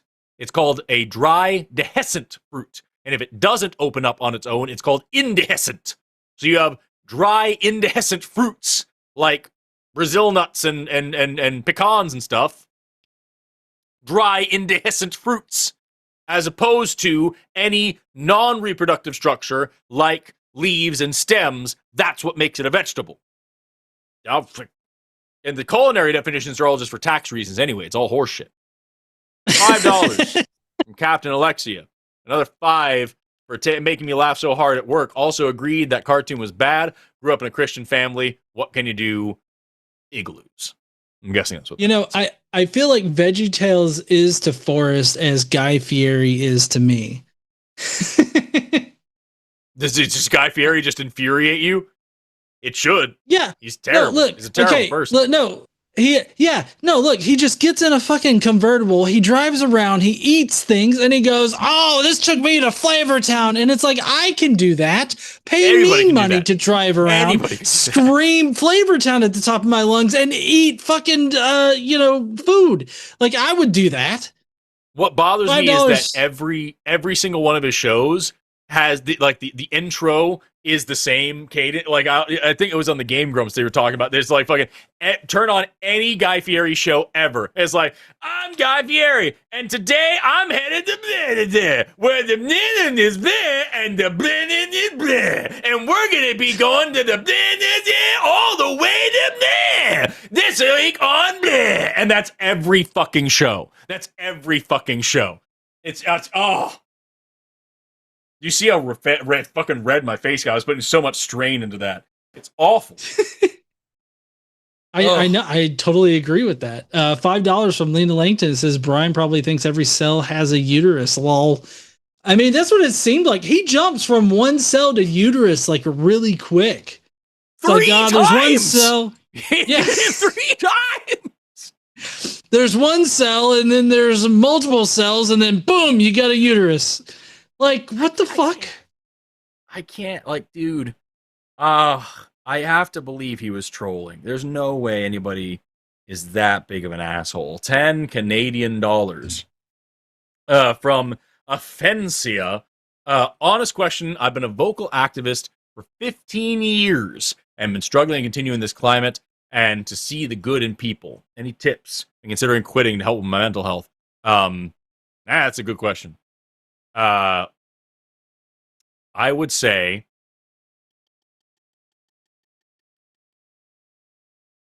put your own oxygen mask on first, take breaks, and try to get engaged with your individual community rather than taking on big global problems all the time, because that shit wears on you.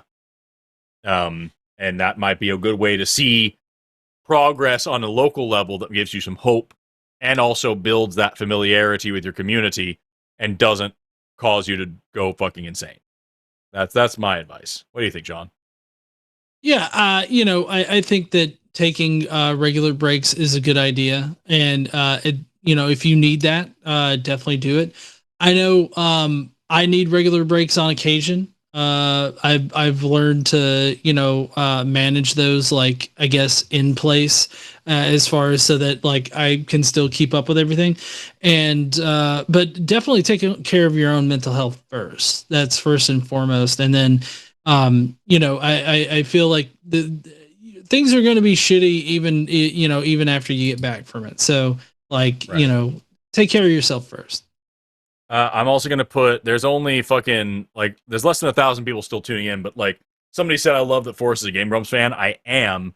And I just put a link in the chat. I was on Brian Wecht's podcast a little while ago. So everybody go give that a view and leave a pleasant comment. I would like that to be, like, their most viewed episode in recent history, just to help boost a small creator, with the Game Grumps.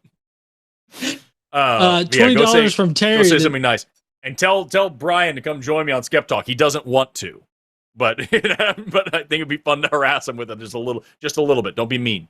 Just be funny about it. $20 from Terry. That says, appreciate y'all. Thank you, Terry. Appreciate you.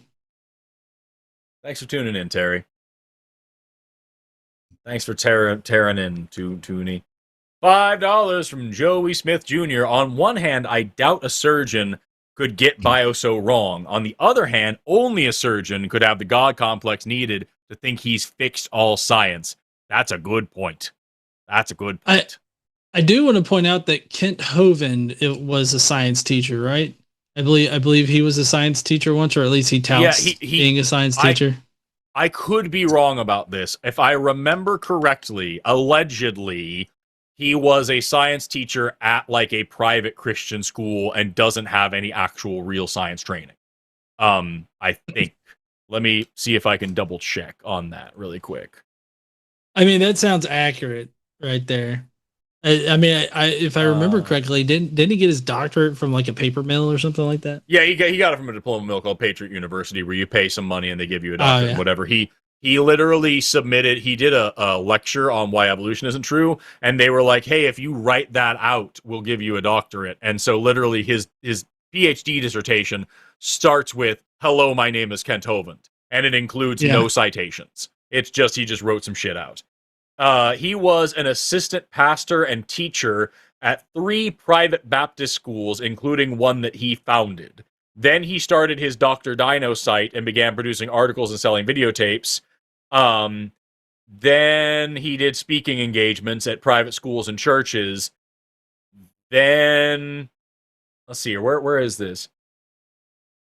He graduated from East Peoria Community High School, entered Illinois Central College, transferred to it. Okay, so he entered Illinois Central College and then transferred to the unaccredited Midwestern Baptist College and got an unaccredited bachelor's in religious education. He then went on to be an assistant pastor and teacher at 3 private Baptist schools, and then went on to start calling himself doctor. So that was his background. Yeah, teacher. So if you're curious about how Brian can be a quote unquote surgeon, I feel like that explains it. He got his surgical license from Patriot University. And, like, not to say, I call myself an educator too, and I went by renegade science teacher for a long time. I was an informal science educator. I've never had to have my own classroom for a long time. And so I'm not saying there's only one way to be a teacher. I'm just saying him saying, I taught science for a long time, therefore I know this is wrong. He is leaving out some really important information, like the fact that he never learned science in the first place, and he was paid to teach it wrong. When he was teaching science, so he knows it's all bullshit, he was being paid to teach false science at religious institutions, including one that he himself founded, to teach bad science, and he himself has no science training. Important critical details, right? Forrest, does your wand vibrate? I don't know. Maybe I don't know the right magic words yet. Vibratio! No, I think that's like a music thing. $5 from Shadow Miner, who says, I think most atheists could make better arguments for theism than most theists can. I mean, I can steelman their arguments. I don't think that any of those arguments are good, though. So, like, I don't know. I'm torn on this one. Yeah. Forrest and Planet Peterson are some of the reasons I deconstructed. Screw both, y'all. Shit was simpler. Thank you so much for watching. Congratulations on your deconstruction. Proud to be a part of it. Have fun with the rest of your life. It only gets weirder. I think that was it. All right. That was the show, y'all. Looks like it. John, any final words of wisdom that you'd like to send us out on? Everybody, don't be Brian that called in tonight. It's fine if you are a Brian, but like I'm talking about the mental state that is that Brian. Yeah, because like if you're gonna suffer from Dunning-Kruger that bad, at least be funnier about it. Maybe, I don't know. I think that's an incredible point. And I think that's a great way to end us out on. Thank you so much to John for hosting with me tonight. Thank you so much to Luxander for producing tonight. Thank you so much to Jess for call screening most of the night. Thank you so much to our the people, the moderators, mods, the chat moderators in chat that do cool things and make this show run. Thank you so much to Halo for doing the timestamps. Thank you so much to the people in chat who want to suck. Thank you so much to the callers who want to suck. If you need surgery, don't go to Brian. And show Fuck Brian.